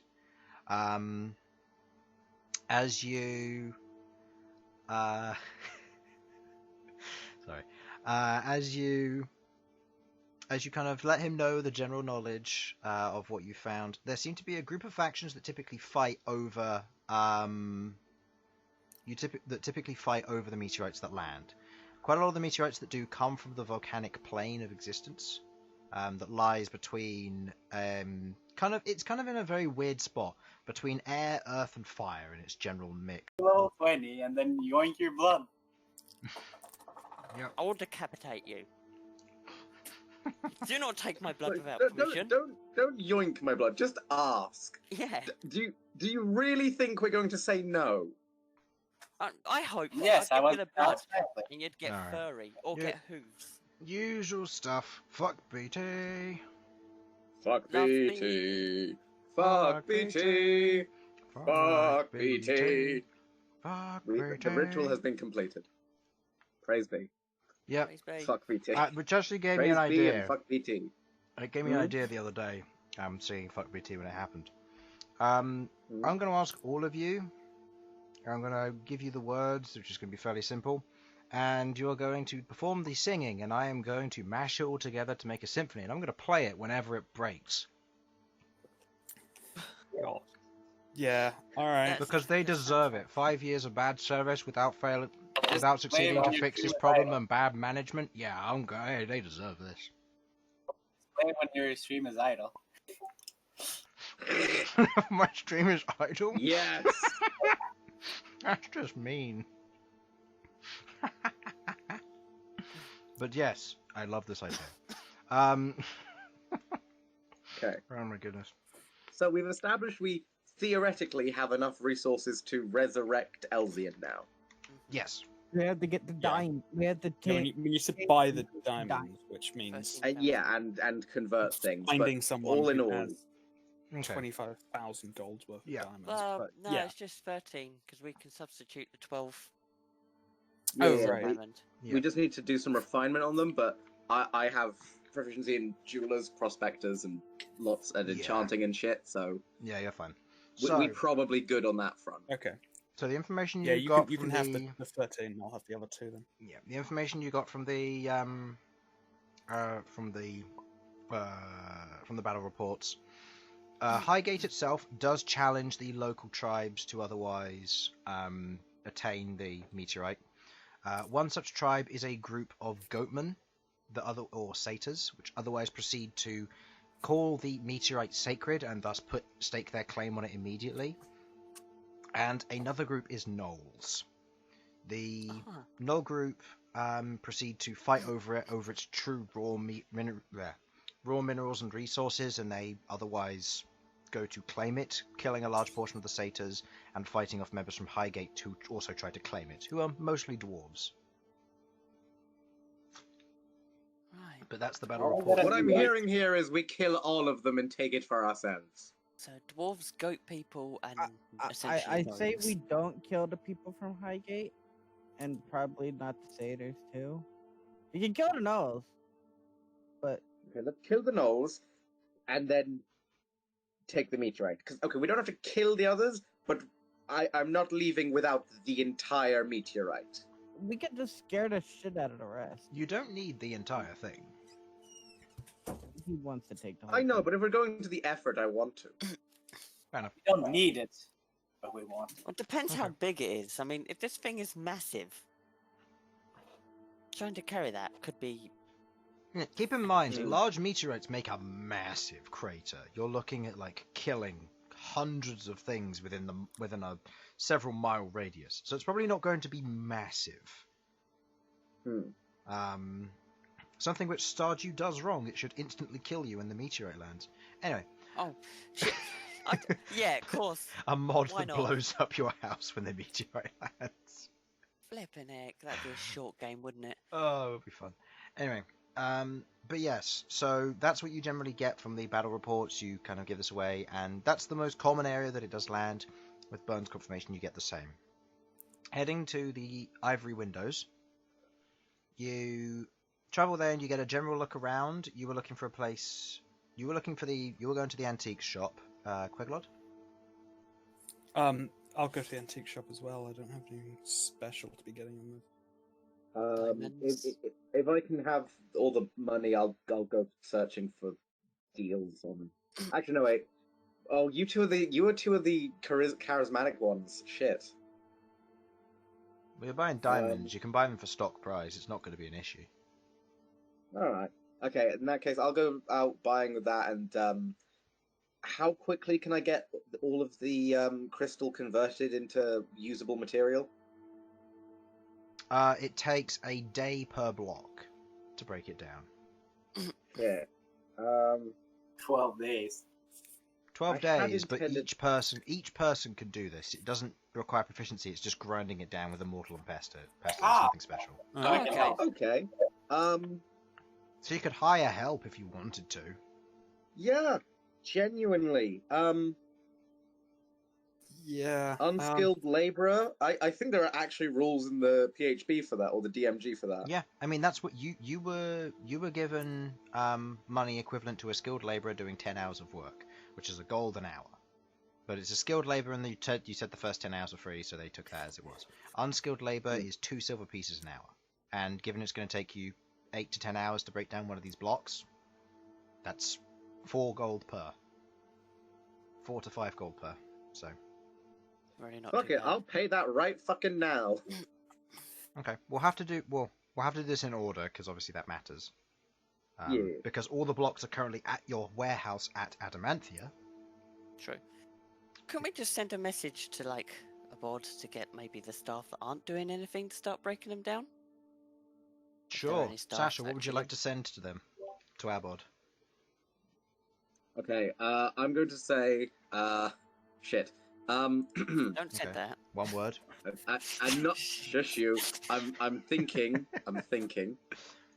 5 words.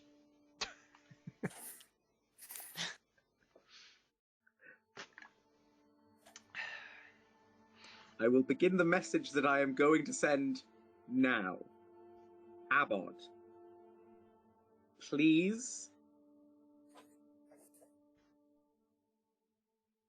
hire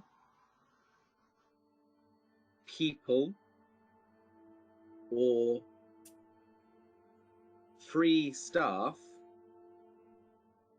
to grind down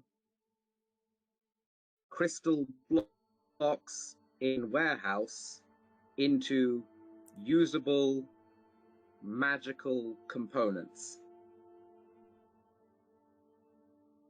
Take money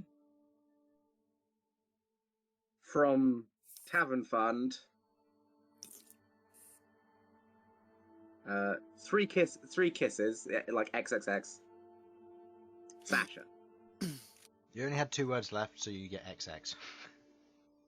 No. I meant like it's one word because it's XXX altogether. Oh, okay. And then Sasha. Okay. Yeah. You get the response. That's how I was viewing it in my head. You get the response. Sasha, please talk faster next time. That was agonizingly slow. I'll get the workforce on it. Yeah. I might speak to Gree about it. And that's it. Jesus. You're no idea how tempted I have to just send back. Thanks, Faye.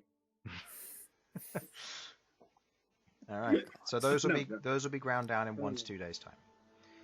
Yeah. Okay. And I'll Heading be- into the antique shop. So we had Bern and we had Queglod going in there. Anybody else? No. Okay. I won't heading at this point, but once I get a free chance, I'll go and have a look. The 2 of you head in once more. You see the all of the baubles hanging there, the glass and metal ones all the way around the room, and you see the otherwise abandoned shop once again. Were we in?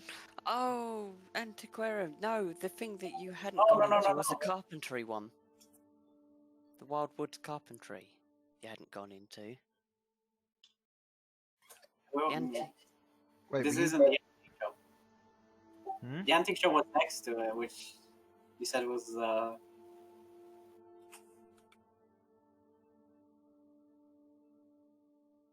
Wait, where are you trying to go? you said there was an antique shop. This is Next the to antique the shop. Oh, Yeah. this was the carpentry thing. No, that's the antique one. No, Where the Fen. glass baubles are. Fen's Antiquarian is the place with all the baubles. Oh, I thought the antique shop was next to it. For some No. reason. No. That is That's the Antiquarian. The thing next to it is Next the to it is Wildwood Carpentry. Yeah. Oh, yeah. Yeah, I mistook the 2. I thought this was the carpentry and the antique shop was next to it. Yeah. Yeah. So did you want to go in here or no? Well, we've already been here, so No. Yeah. Yeah, no, sorry, I misunderstood that. I thought that was a.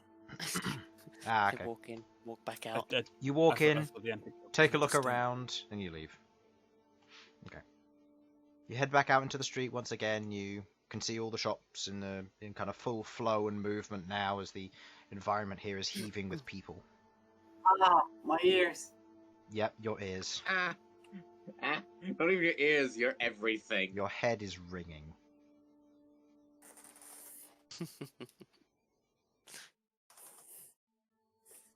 Okay. Well, what would you like to do then?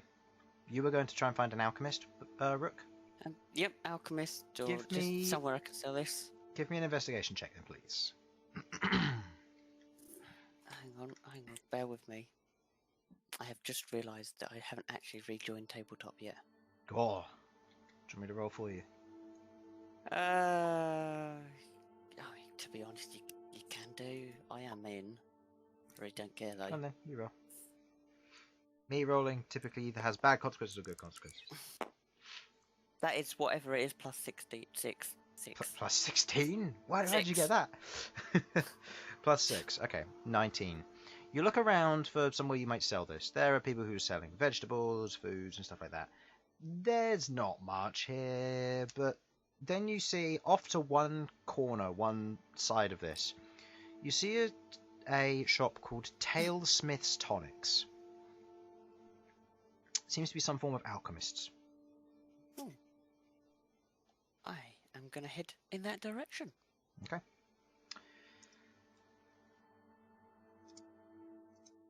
Oh, Okay.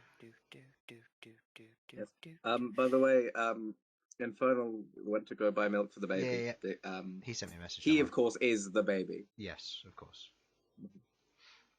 It's Okay. all been an elaborate ruse this entire time. Mm-hmm. We're talking a real boss baby situation here. Oh my god. Okay. You take... Yeah, I had the volume up too high. You walk into the shop on your own, the rest of your party otherwise outside doing their own thing, getting lost in the other shops.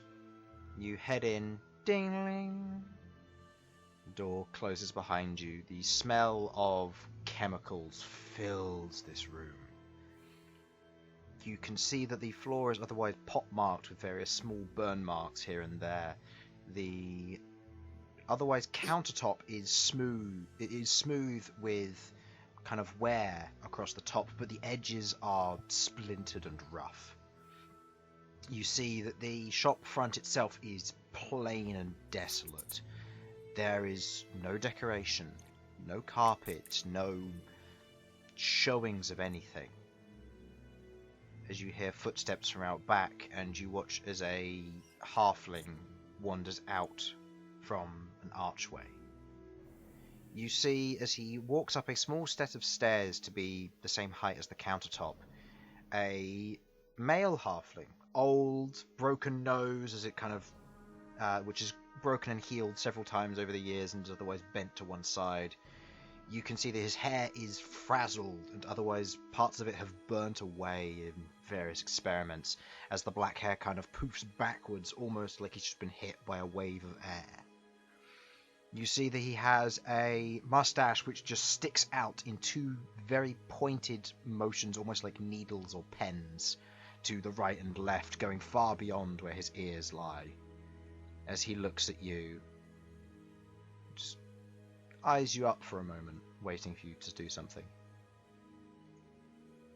Nice. Hi. Do you have any potions of growth?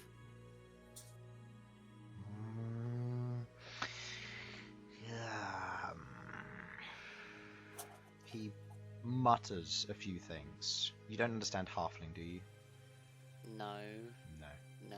Unless he counts as a goblin. No. No. I might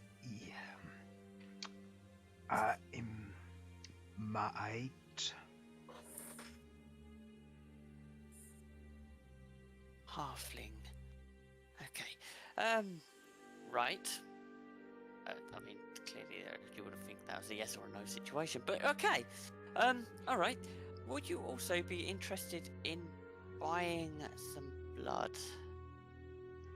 He squints at you for a moment, and as he kind of pauses, he beckons you forward with his hand, and then points to the top of the surface of the counter. I guess he wants me to put it on there. Okay. I will put the blood onto the counter. Okay. It's purple worm blood. You put the jars onto the countertop. He kind of looks at it, lifts it up, gives it a little swirl around. It's a little bit congealed, but not too much. It's fairly fresh. You watch as he licks his lips, puts it down, kind of looks at it with his tongue sticking out to one side. And kind of pauses for a moment, looks back up at you, and kind of looks at his fingers for a moment as you see that he's missing his middle and his index finger on his right hand.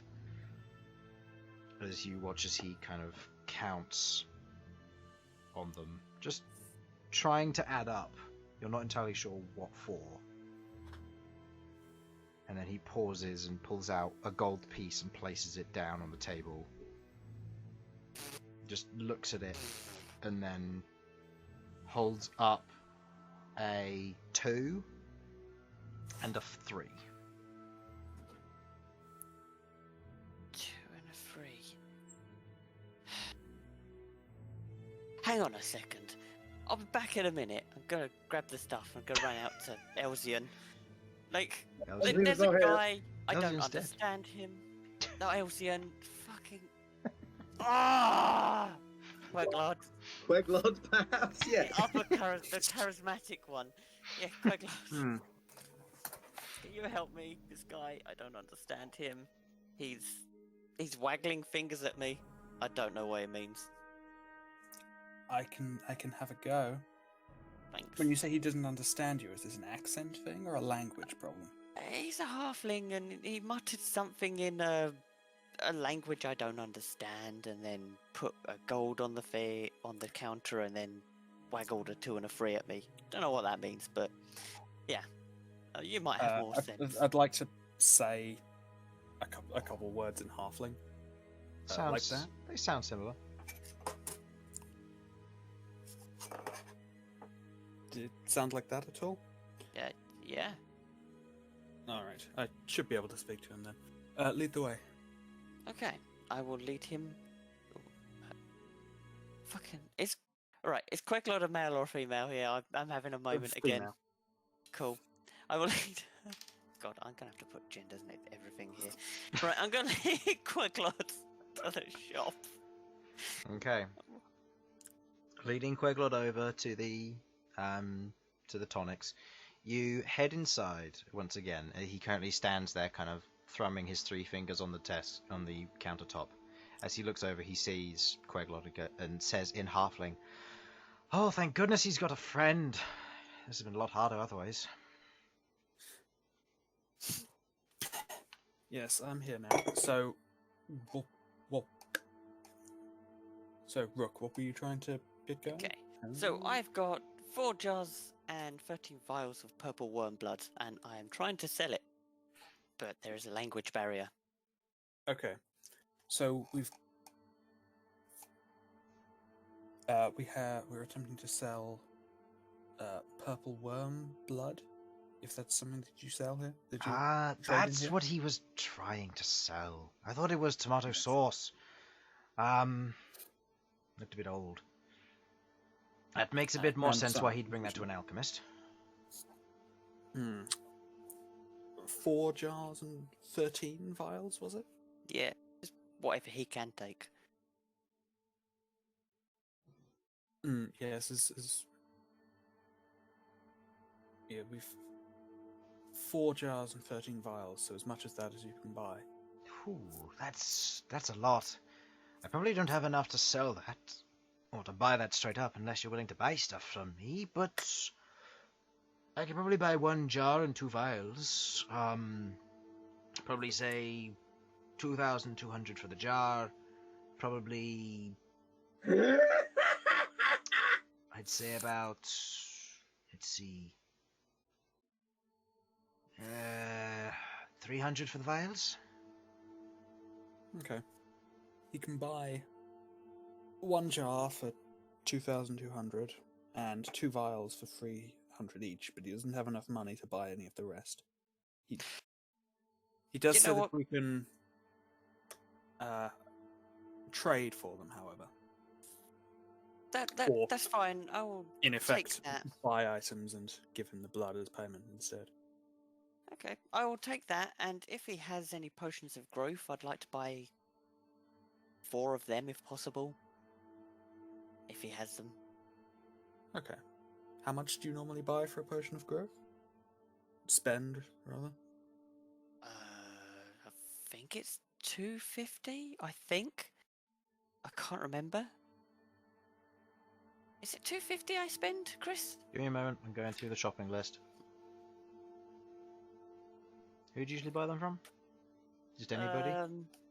Yeah, I've been buying them from all over the joint. Every time I go to a thing. I think they're 250. Yeah, I've got a feeling they're 250. Okay, most sellers. Okay, so you bought one from Martin for 190, but you bought the rest from that guy in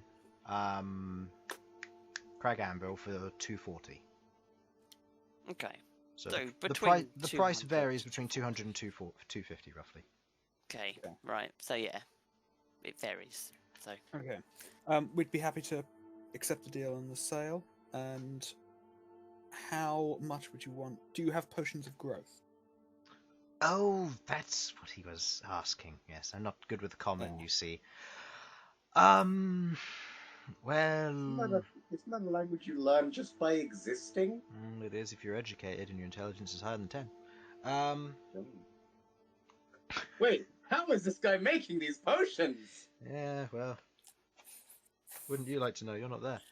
God, that's where Rook drinks a potion of growth, finds out it's a potion of death, and instantly carks it. Okay, I suppose this is an important question. Queglod's grew up in the Highlands among halflings. Mhm. Has she ever met a halfling that didn't speak common? Yes. Okay.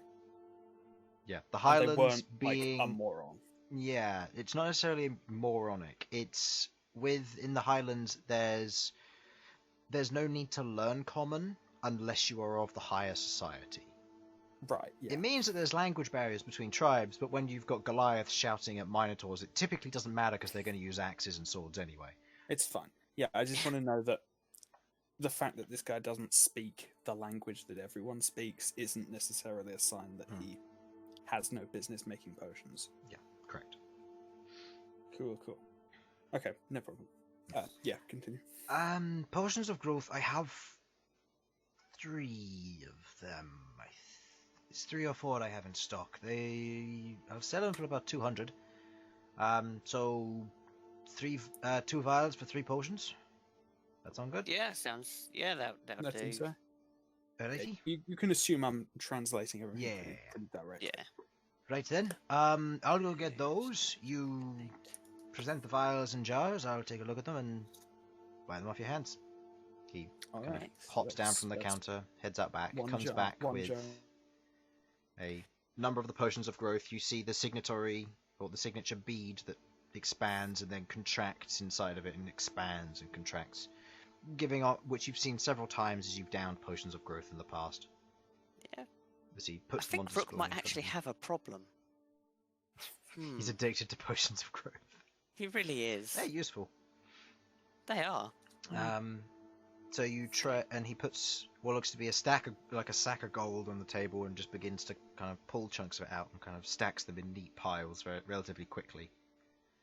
And goes, that should be, let's see, if my math is correct, it was 2 vials for 3 potions, and it was 300 per vial, and it was, for the jar, it was 2,200. So that should mean that you'll get here 2,800 gold for them. Excellent. That seems right to me. Yeah. Rightio then. He slides the gold towards, kind of scoops the jars. I'll see what I can make of these. Probably worth quite a bit. Can you ask him if he'd have any idea where I could sell the rest? I don't suppose there's anyone else in the city in your line of work that would be looking to buy more. Not in my line of work, no, but that kind of material it's useful in a lot of things.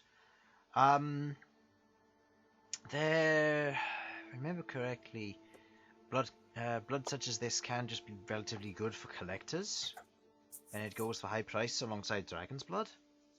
There is a collectors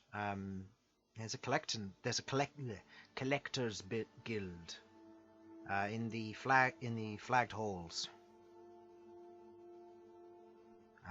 It's if you follow the road that way out of the ivory windows, you make your way towards a bunch of flags. There's a bunch of buildings there where they buy and sell stuff. Okay, well, that's interesting. Potentially check that out. Also, other shops. Yeah. Also true. I can. Okay. Right. Well, thank you for your time, and sorry about the confusing start. Eh, no worries. These things happen. It's difficult. I'm learning common, but the school is, it's a bit misunderstanding with me. I'm kind of running the shop for somebody else at the moment. They've gone digging, is what they said, but I don't know what that means. Fair. Strange. Yeah, something about they found some kind of strange map. They put me in charge of the shop until they get back. I've been here for about 2 months now. Oh. Hmm. If they're gone, they're gone, but hey, I'm not gonna complain. It's a free shop. I'm earning a fair bit. Very Well. good. Well, At least it's working out for you, and good luck with the learning as well. Thank you. yes. Right. Shall we head off then? And tell the rest of the party about this flag tools Hmm. or Collector's Guild?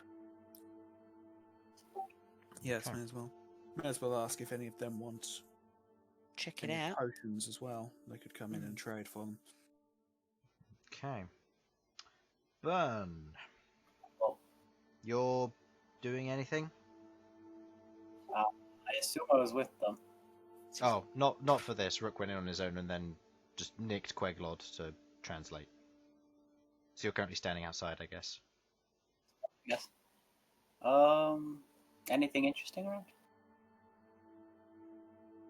around? Looking around, there are a number of shops. You kind of have a little bit of easy time exploring. You see a tailor's by the name of Seville Silks.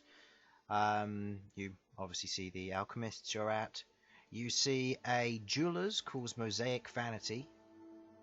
And you can see that there gets quite a lot of traffic by the looks of it, as does the tailor's. People are heading in and out, buying and selling various things. The Wildwood Carpenters, and Fenn's Antiquarian, which is the unmarked shop. Other than that, it's just a lot of general shops like cobblers and stuff, just kind of a general hub for people moving in and out, buying and selling stuff.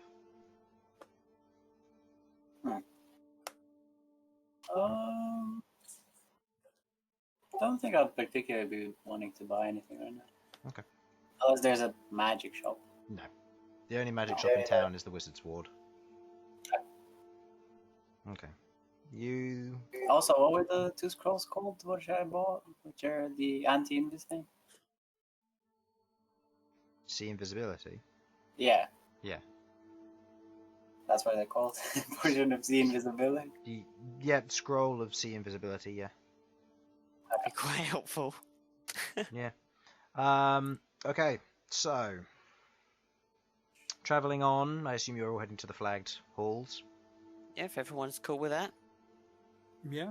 More shops. As you begin to make your way there, travelling down the street, as you're kind of travelling through Bern, you're kind of getting a ringing headache with what's going on.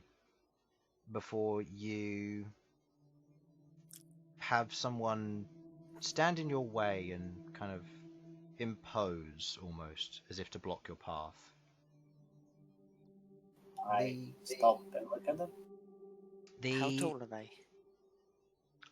They're humanoid. They aren't particularly tall. The individual who stands before you seems... he seems... To each of you, as you kind of look at him, he is a fairly older humanoid, kind of curly, yellow, kind of blondish hair that's very cut short but still curls quite a bit as he stands there wearing what looks to be a kind of deep blue robe, currently holding a staff, and currently just stands there looking at all of you in your way. Can I help you? Shall not pass. You kind of approach. Ah, yes. You can indeed. If you'd care to follow me, I've been told to escort you to the Emperor. Oh boy. Should we get the rest of them? I've already got some individuals. I got them on the way past when they're on their way to the library. We'll meet them there. I want to inside this guy, but I trust him. Go ahead. You have, That's not a good roll. you have your 3 luckies left. Because this is a new day. Oh, it's a new day. Okay. Hey, can I insight him? There we go. Oh, well, I've Go ahead. thought that. Like, You can if you want. Each person can insight him to get a general read on him for each of you 3. pushing. 24. Mine was 7 God, hold on a plus moment. 6. Hmm? Was 13. What was that, Simon? Yeah, I just realised I forgot to leave and then rejoin Discord when You mean tabletop? able to. You yeah, got a that's 2. the thing. That's the thing that we use. You got a 2. It's fine. Cool. It's Yeah. fine. Okay, Queglod. You look at this guy. You trust him. He couldn't say a lie even if he wanted to. Rook, you get the same feeling. He's surprisingly trustworthy despite the very strange complexion of the way he talks. Bern, this guy can't even lie. He's terrible at it. With a natural 1 and a -2, that is a -6 to his persuasion check. He's terrible at talking, you get the sense. And he doesn't do it often. He's a hermit wizard of some kind. And his social interactions with the general public is kind of maybe once a year at most. Okay. Oof. That's what you get from your insight. Alright. Lead the way, sir. Thank you. Just go to you- deflect. As he pulls out a scroll and begins to look across the surface of it. Getting a look at it, it's a map of the city. He doesn't even know where he's going. You watch as he kind of points in a direction and begins to wander that way. You follow this guy as he wanders through, traveling past each of the buildings and up the main staircase towards the large plaza, where you see 2 guards currently standing next to Sasha and Malcom, both of whom you two have previously met this guy as he told you to wait for the rest of your companions. Hi, you As- two. Hmm? Hi, you two. Just catching up with him. Hello. Mm. You follow him as you are otherwise led towards what looks to be a very large building. One of the largest fortresses here, with the 3 gift fortresses floating overhead and otherwise letting down the sound, the kind of drone of what's going on here. As you... God damn. You finally noticed, huh? Oh my god. Yeah, and the direwolf called Remus. So you know. I noticed this. This was still called Salamander, and it changed. That changed like 3 sessions ago, man. Yeah, I changed it myself. This As thing you- was called like 5 sessions ago. Yeah. As you make your way towards the large keep here, traveling past several guards, the guards don't seem to question this individual as he wanders up and just motions for the gates to open. He moves through. He's got some akin to using magic. It's not particularly high level by any means, but it's very subtle, very strange casting, something you're not entirely used to watching or seeing. As he wanders through, kind of pushing the doors open, the guards, some of them begin to filter and join you as you're otherwise escorted in and through the main building. You make your way into what looks to be a grand hall, decorated with statues and flags, otherwise marking this location. Pillars of stone spiraling up in a white fashion to a grand, otherwise several arched hallway as it runs down on the right and the left with the for the archways, and in the center is otherwise a slight dome to it, connecting and going all the way along for this roofed area. You see a number of walkways on the right and left also, with doors connecting to them and guards stationed there watching out across the surface below. You see This looks fun. a lot of the Crimson Conclave here. You see probably a garrison of maybe 200 individuals so far that you've passed, who are on the surface and on the outside very well armed and very well prepared. They watch your presence as you travel through and make your way towards what looks to be a set of large double doors. Before we get there, I'm going to whisper quietly for Sasha, but probably still a bit above a normal whisper. Is it just me who feels really small right now? I don't think we're going to be fighting our way out of here if we need to. I Um, dearly hope used not. to it. The wizard guy at the Poor front Queglod. turns around and goes, I know I feel really small in here. I don't like this. I know it's the problem with powerful people. You go into places and you're just like, oh God, what am I doing here? You know. Well, it's working. I Yeah. look at this stuff and think, I could probably break this. I should be By careful. the way, oh sorry, name's Sasha Smashfist. I don't think we actually introduced each other. Yes. My name is. I have it written down. Where's he gone? My name is. Esloth. Pleasure to meet you, Elsyan. Yes, pleasure. A friend of Hurricane. I've heard many things about you. Huh. That is good. We haven't been able to talk as much as we used to, what with us gallivanting around the Empire. And No, I it's know. like- He's staying in my tower at the moment, recovering and. oh, that's usual stuff. lovely. Is he doing all right? Yeah. So far, yes, but we'll have this conversation after, I think. Okay, all right. Gives a bit of a nod, and you reach the large double doors. One of the guards who's at the door kind of enters in, as you can hear some talk. You can't hear any talking from within, but you hear the door open, and as it kind of opens a part way, you hear the sound of it opening disappear before it begins to close again, and then the sound returns. You suspect, seeing this in the wizard ward, it's some form of silence barrier. As you are kind of led up and you wait. It's quiet in here. No one saying a word. Guards very rarely shuffling as they stand there vigilant, watching you and watching what's going on. As the large door is pulled open once again, and before you lies a chamber which you are led into. A quick thing before this happens. As a dwarf, I still bow to the Emperor, right? Sure. Roll history check Thanks. for those of you who are from the Empire. Oh yeah. I'm not even from the Empire. Natural 20, neither. motherfucker. Natural 20, okay. This is beyond me. Okay. I've Bern never been and prouder of Sasha. a roll in my life. Bern and Sasha, you two know the proper mannerisms. I will tell you after the others have performed theirs. Hang on. Out of thing. What's the mannerisms before the Queen? Queen of the Barrenlands? Yeah.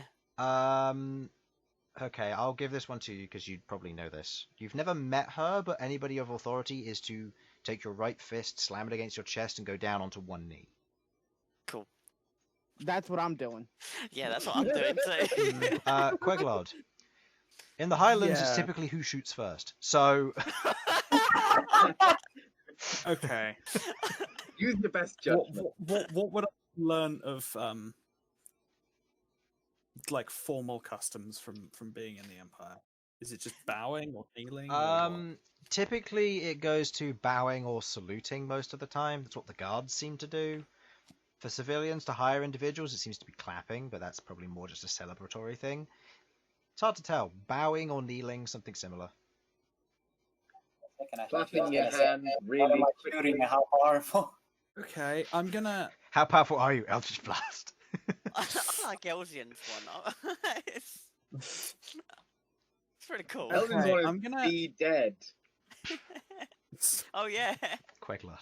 Fuck.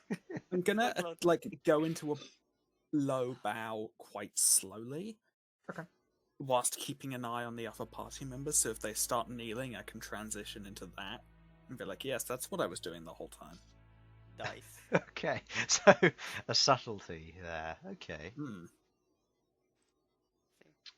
Alright then. This is why Queglod's a negotiator. See, always has a plan. Always has a plan. Yep. Okay. You are led into this room. As you wander in, you can see the decor of this place as it opens up.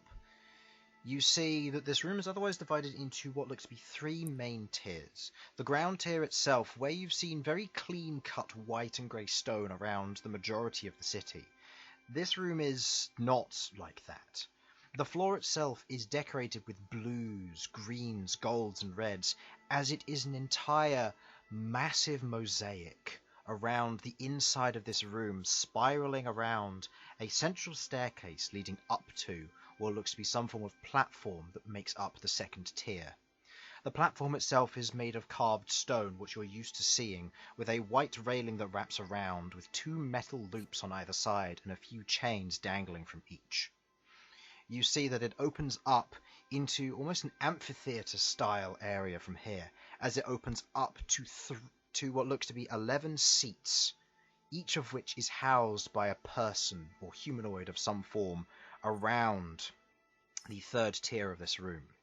Connecting all of this are 3 massive pillars, one to your right, one to your left, and one that seems to crest up and connect in the middle to conjoin, making one large, almost archway to all of this, connecting off of the third tier, connecting to the ceiling. The ceiling itself is a decorated mural which you all recognize to be the Dawn Marshals, and the various emperors thereof decorated around the inside of this domed roof. The ground floor is littered with Crimson Conclave royal guards, each of whom have regal plate armor on, the signature red fabric band covering their pauldron, and the golden embellishments on them, as they each branded either shields, spears, or halberds. Around on the second tier, embedded within the walls below each of these seats, is a small alcove where a number of crossbowmen otherwise stand trained on you and your group. All in all, there is about 32 guards here, 12 armed with crossbows, 20 armed with melee weapons. But please stop saying that like we're going to have to fight them, Chris. I don't know what you're planning. We could take them. Charge! No, don't. As you- That wasn't in character. As you get a better look at the room, as you kind of wander in, you begin to see the members on high, the 11 seated, are otherwise looking at you as your group enters.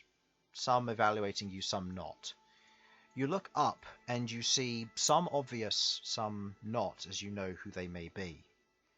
In the center of it all, sat in a golden embellished stone seat and throne, as he looks over and watches you, you see what you believe to be the Emperor. He wears what looks to be a beautiful but very interesting red cloak with a golden trim and a navy blue jacket over a buttoned white shirt.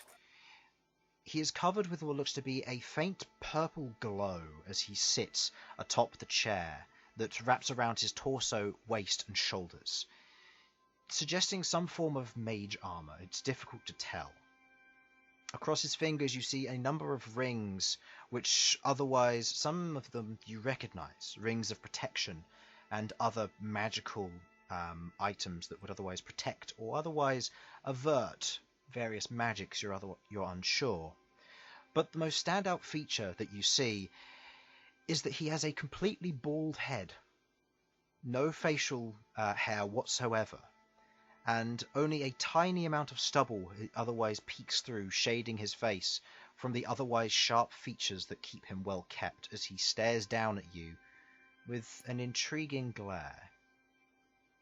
To his left, you see what looks to be a human, brown-haired with what looks to be where it is short cut, with curtains at the fringe and at the forehead of this individual. A neat mustache glistens as he looks over his book, seemingly coated in what looks to be a layer of mage armor himself. He wears a simple blue robe that otherwise covers his entire form, preventing any perception of what may lie beneath as he holds the book and just looks over at you all. Next to... Before you start in... Oh. Sorry, I didn't realize... I thought you were done. Sorry. I got 11 of these to do. Oh, motherfucker. To the left of Okay, whilst this is all going on, Sasha is just thinking, like in the SpongeBob SquarePants movie, bald, bald, bald, bald. Look, to the left of that individual, you see what looks to be an elf with spiked back, wild white hair. He sits casually on his seat, slumped to one side. Very poor posture for this individual. You see a long, smooth, and otherwise very shiny blade to one side, leaning against his chair, as he himself wears a set of finely crafted elven splint mail, glistening with a layer of abjuration magic, which, even to the untrained eye, for all of you, can tell it is magical. Queglod, this rings of potency. The splint mail itself is of a deep green, suggesting something very heavy magic-wise.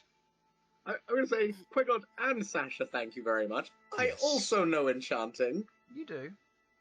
Your passive arcana is, however, 9, so the level of magic is less impressive. Next to him, on the left, you see a well-endorsed man. He wears a silver robe with what looks to be a gold and red trim lining the cuffs and the buttoned center. A white preacher's stole is draped over his shoulders and running down his torso, with the golden symbols of Motalin emblazed near the feathered tips of the stole itself. He eyes each of you with a piercing insight, watching your every motion and gesture as you wade into this room, as he just watches you carefully. Roll back, Sasha. Next to him, on the left, He can hear me in my thoughts. Bald, Yeah. bald, bald. He himself is not bald, but yes. Oh, I know. to the left I'm barely looking at these Yeah. other people. I'm just captivated. To the left of him, you see a green female tiefling.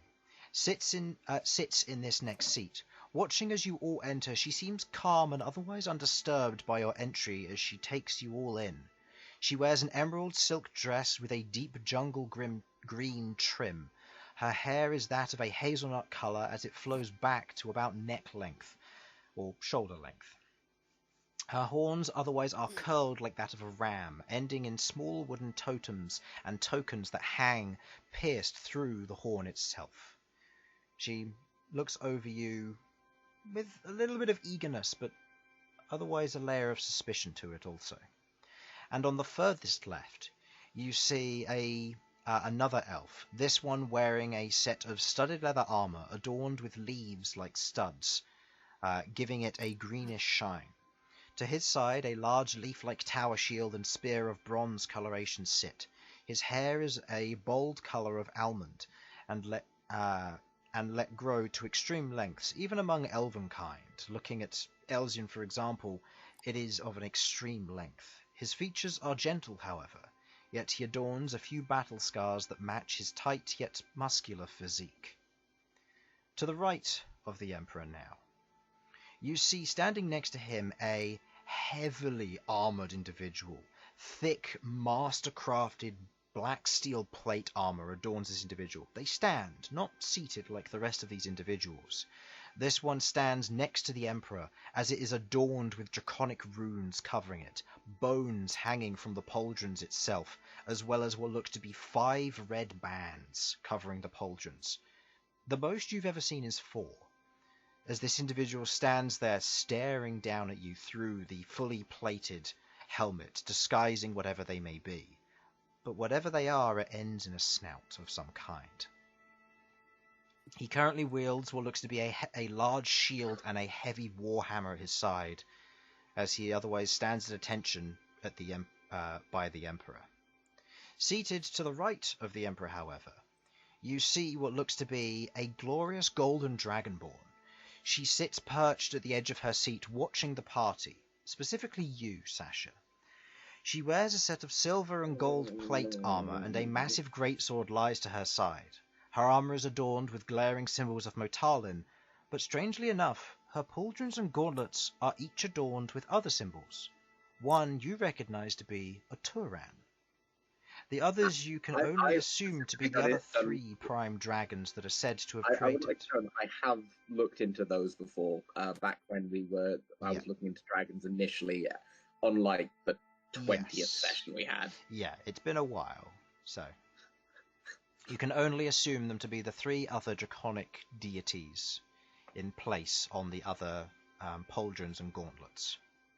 I'm just gonna like slowly cover up my and then sort of thinking about undo it, and then and never mind. I'm just gonna give up and put my hand down. Okay. Sitting next to her is a simple woman. Human, like many of the others here, she sits patiently in a polite position, watching the others more than you, watching the other individuals seated more than you, and looking her over, she seems to be that of the least combat trained here out of all of these individuals. Yet she does hold Somehow an I air still of think she could kill confidence us. in her ability. Dressed in an ivory white gown with a pronounced scarlet trim, she waits for the events to begin, not paying much attention to you. To the right of him is a glorious sight. You see a gif of grey skin and curled, wiry whiskers. He has a tiny black bowler hat on top of his head, and an elaborate pipe sticking from his mouth, which currently billows a small amount of smoke, as it is obviously lit. His attire is that of a blue and white of a grand naval admiral, with trims of gold and medals to boot. Leaning against the railing to where he sits is a monstrous firearm of some description. Even though the dwarves use gunpowder to make an entrance or a mine, this gift shows the fine crafting of their people and the masterpieces they otherwise wield. To the right of him is a large dwarf sporting a massive mane of a beard. It sticks out in all directions from the base of his ears, curling all the way round his chin, though the patterns look like he just rose from sleep. It is meticulously combed and well kept, however, each bunch bundled in with a aquamarine blue bead at the end of over a dozen of these strange looks and curls. Yet it stands out as yet the hair itself stands out as a blazing orange, reminiscent of the Rustbeard family. His facial features are mostly round and bulbous, with his nose being a bright red and at the very peak of it. He wears heavy mail of some fashion, though it is mostly hidden behind the monstrous beard. And finally, on the far right, Malcom. You recognize this individual. You see Grave, a confident and otherwise flashy black male tiefling. His eyes glow with a burning red radiance, and his sharpened canines protrude from his frightening smile as he stares eagerly at you. His snow-white hair is contrast to his coal skin, and it cuts extremely short to almost bald, giving a salt and pepper look to it. His horns, much like your own, climb up a short way and twist as they do so, but his, however, are capped with steel-sharpened tips. He wears a layer of leaf cloak that folds over his back, a symbol of the Barrenland heritage, as you know, while his chest remains bare and apparent for all to see, as it is covered in scars and wounds from battles gone by. This is the official ambassador of the Barrenlands towards the Emperor. The what? This is the official ambassador from the Barrenlands to the Emperor. Ooh. Ah, okay. Do you know him? I mean, You've heard of him. Yeah. You've never met him in person, and he is... Looking at him, he is extremely intimidating. Okay. If that's everyone, can I insight That's everyone. everything going on here? Make me a general insight check, then, please. Okay. I would like to as well, please. Go Yeah. ahead. General I mean- insight. I'm mostly So interested 16. in the Emperor. I got 27. Feeling about this. I'm curious about the muzzle I hate- guy that you can't see his face. Okay. So... I will say my main focus is on Emperor and the Dragonborn lady with the symbol of a Turan. Okay. Malcom, with your natural 1, you see the ambassador, and your immediate plan, which you discussed with the party, of not saying who you are, just disappears out the window, and you Someone has died. It'd still ask. Yeah, I mean, it feels a little bit wrong to, dying Sovek's last wish to just be instantly scuttled. Right. Okay, yeah, but he died. I think that doesn't that invalidate last wishes? Only one death per wish, you know?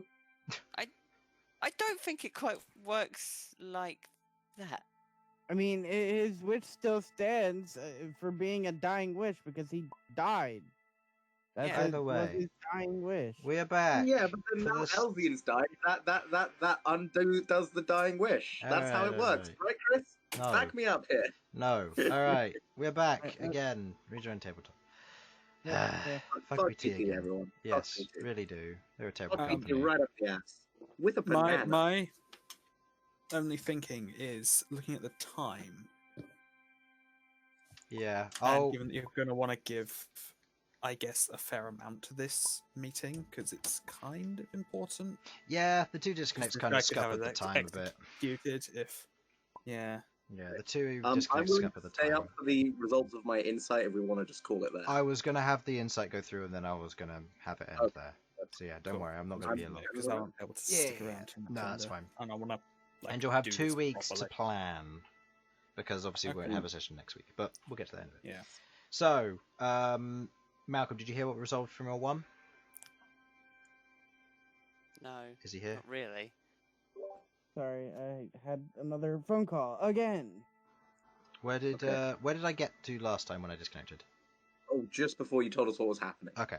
So with the natural one that you get, Malcolm, you immediately see the ambassador for the Barren Lands, and you immediately panic, because your previous plan was to not say who you were, but that immediately has gone out the window.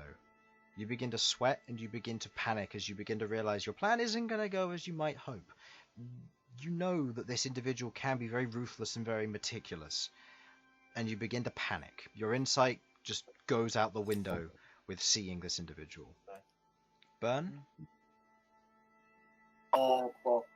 12. Who were you particularly looking at? Temper and the elf.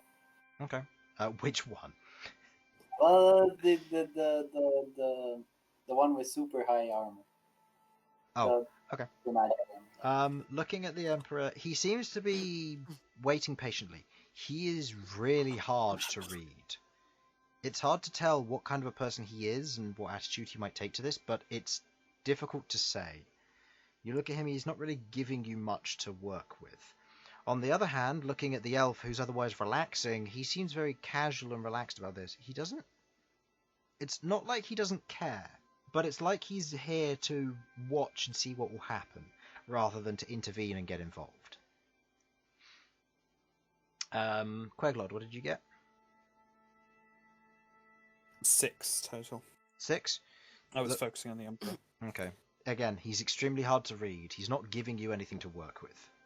Oh, by the way, just want to double check one tiny detail. Mm-hmm. When you said he has no facial hair, you just meant in the conventional sense, right? In the conventional sense? Only because Like he has eyelashes, right? Yeah, he's got Oh, eyebrows. yeah, he's got eyelashes. He hasn't got a Okay. beard or a mustache, and he's completely bald. That's the sensible interpretation. But when you said it, my mind immediately flashed to oh, he's got no hair at all above the neck. Oh, That's that'd be He's glorious. just completely smooth. Saitama. There you go, that'll do. Okay. That basically describes him. Okay. And... That's a question. Does Saitama have eyebrows? I need to check this. That's actually a good point. You look that up while we solve the rest of this. Rook, what did you get? I got. Hang on. Which one does? You got a 13 10, I plus- believe. Was it? It was a 10, I believe, yeah. Right. All right. Yeah, it's still highlighted. Yep. So that's plus insight, isn't it? 6. 6? Yeah. Oh, plus 6, sorry. 16. Yeah. Who are you focusing on? I was looking at Gif and armored guy. Gif, he's glorious. I just like the. He is a high admiral. You don't understand how his weapon works, but No. it's big. It looks cool. like Probably big. looks like it could hold several shells. It may or may not be a similar design to one that you're used to in a one-shot campaign. Oh. Which means you know Yeah, what Okay, it's I'm gonna capable put this of. forward. Saitama actually does, but they are significantly thinner than they were before he got his power. He did his power thing. So Fair enough. I think Saitama draws on his eyebrows. with a board marker. Yeah. Nice. And Sasha, what did you get for your insight? It was the 17 plus 27. 27. Who are you focusing on? I'm focusing on 2 people because no one else really gives me any. I don't know enough about them. Like maybe the dwarf, but that's not important. Main focus right now is Emperor because Emperor, and the Dragonborn lady in the armor who had the symbol of a Turan. Okay. The Emperor gives off the air of a fair amount of authority. He's been here for some time. With little history, you know, he's been here for a few years, or a number of years. And he looks like he understands stuff. The biggest thing that strikes you, which, looking at all of these, he's not the weakest member of the council. And you immediately pick on the fact that he does practice magic. And you're kind of caught off guard by that. An emperor, you'd imagine, would have people who do the dirty work for him, but he himself does practice semblances of magic, and it's hard to tell whether he enchanted some of his items, or whether they're enchanted for him. But either way, he's very well dressed, and he otherwise looks down at you with a semblance of authority. The paladin, on the other hand, who stares down at you with a layer of kinship. She understands you. But at the same time, she knows that she herself might have to fight for you.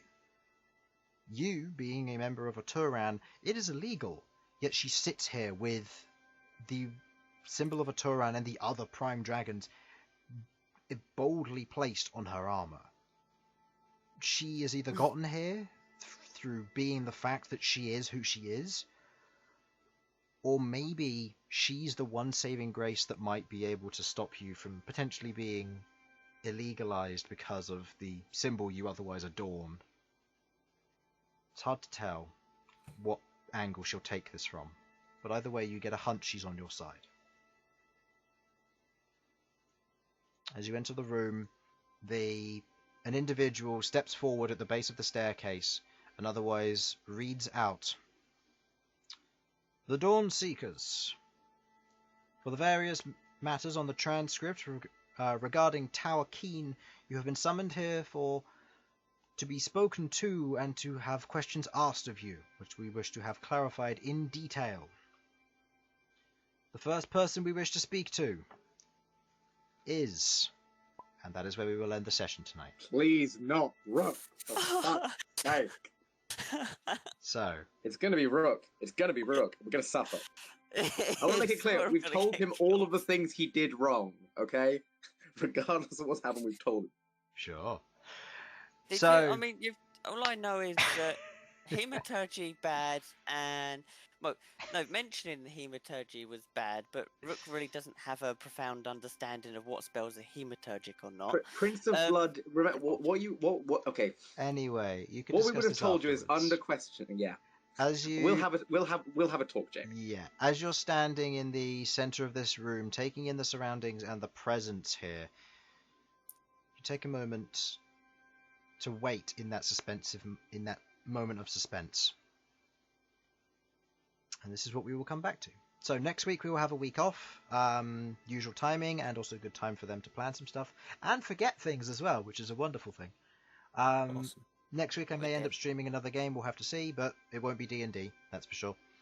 And then when we come back, we will be doing more D&D on the Sunday on the following week, which should be I want to say the 13th? Yes. I think it's 13th, yeah. Yep, the 13th. So, thank you for watching, hopefully you enjoyed, and we will see you in the next one. Bye-bye! Bye! Bye. Bye.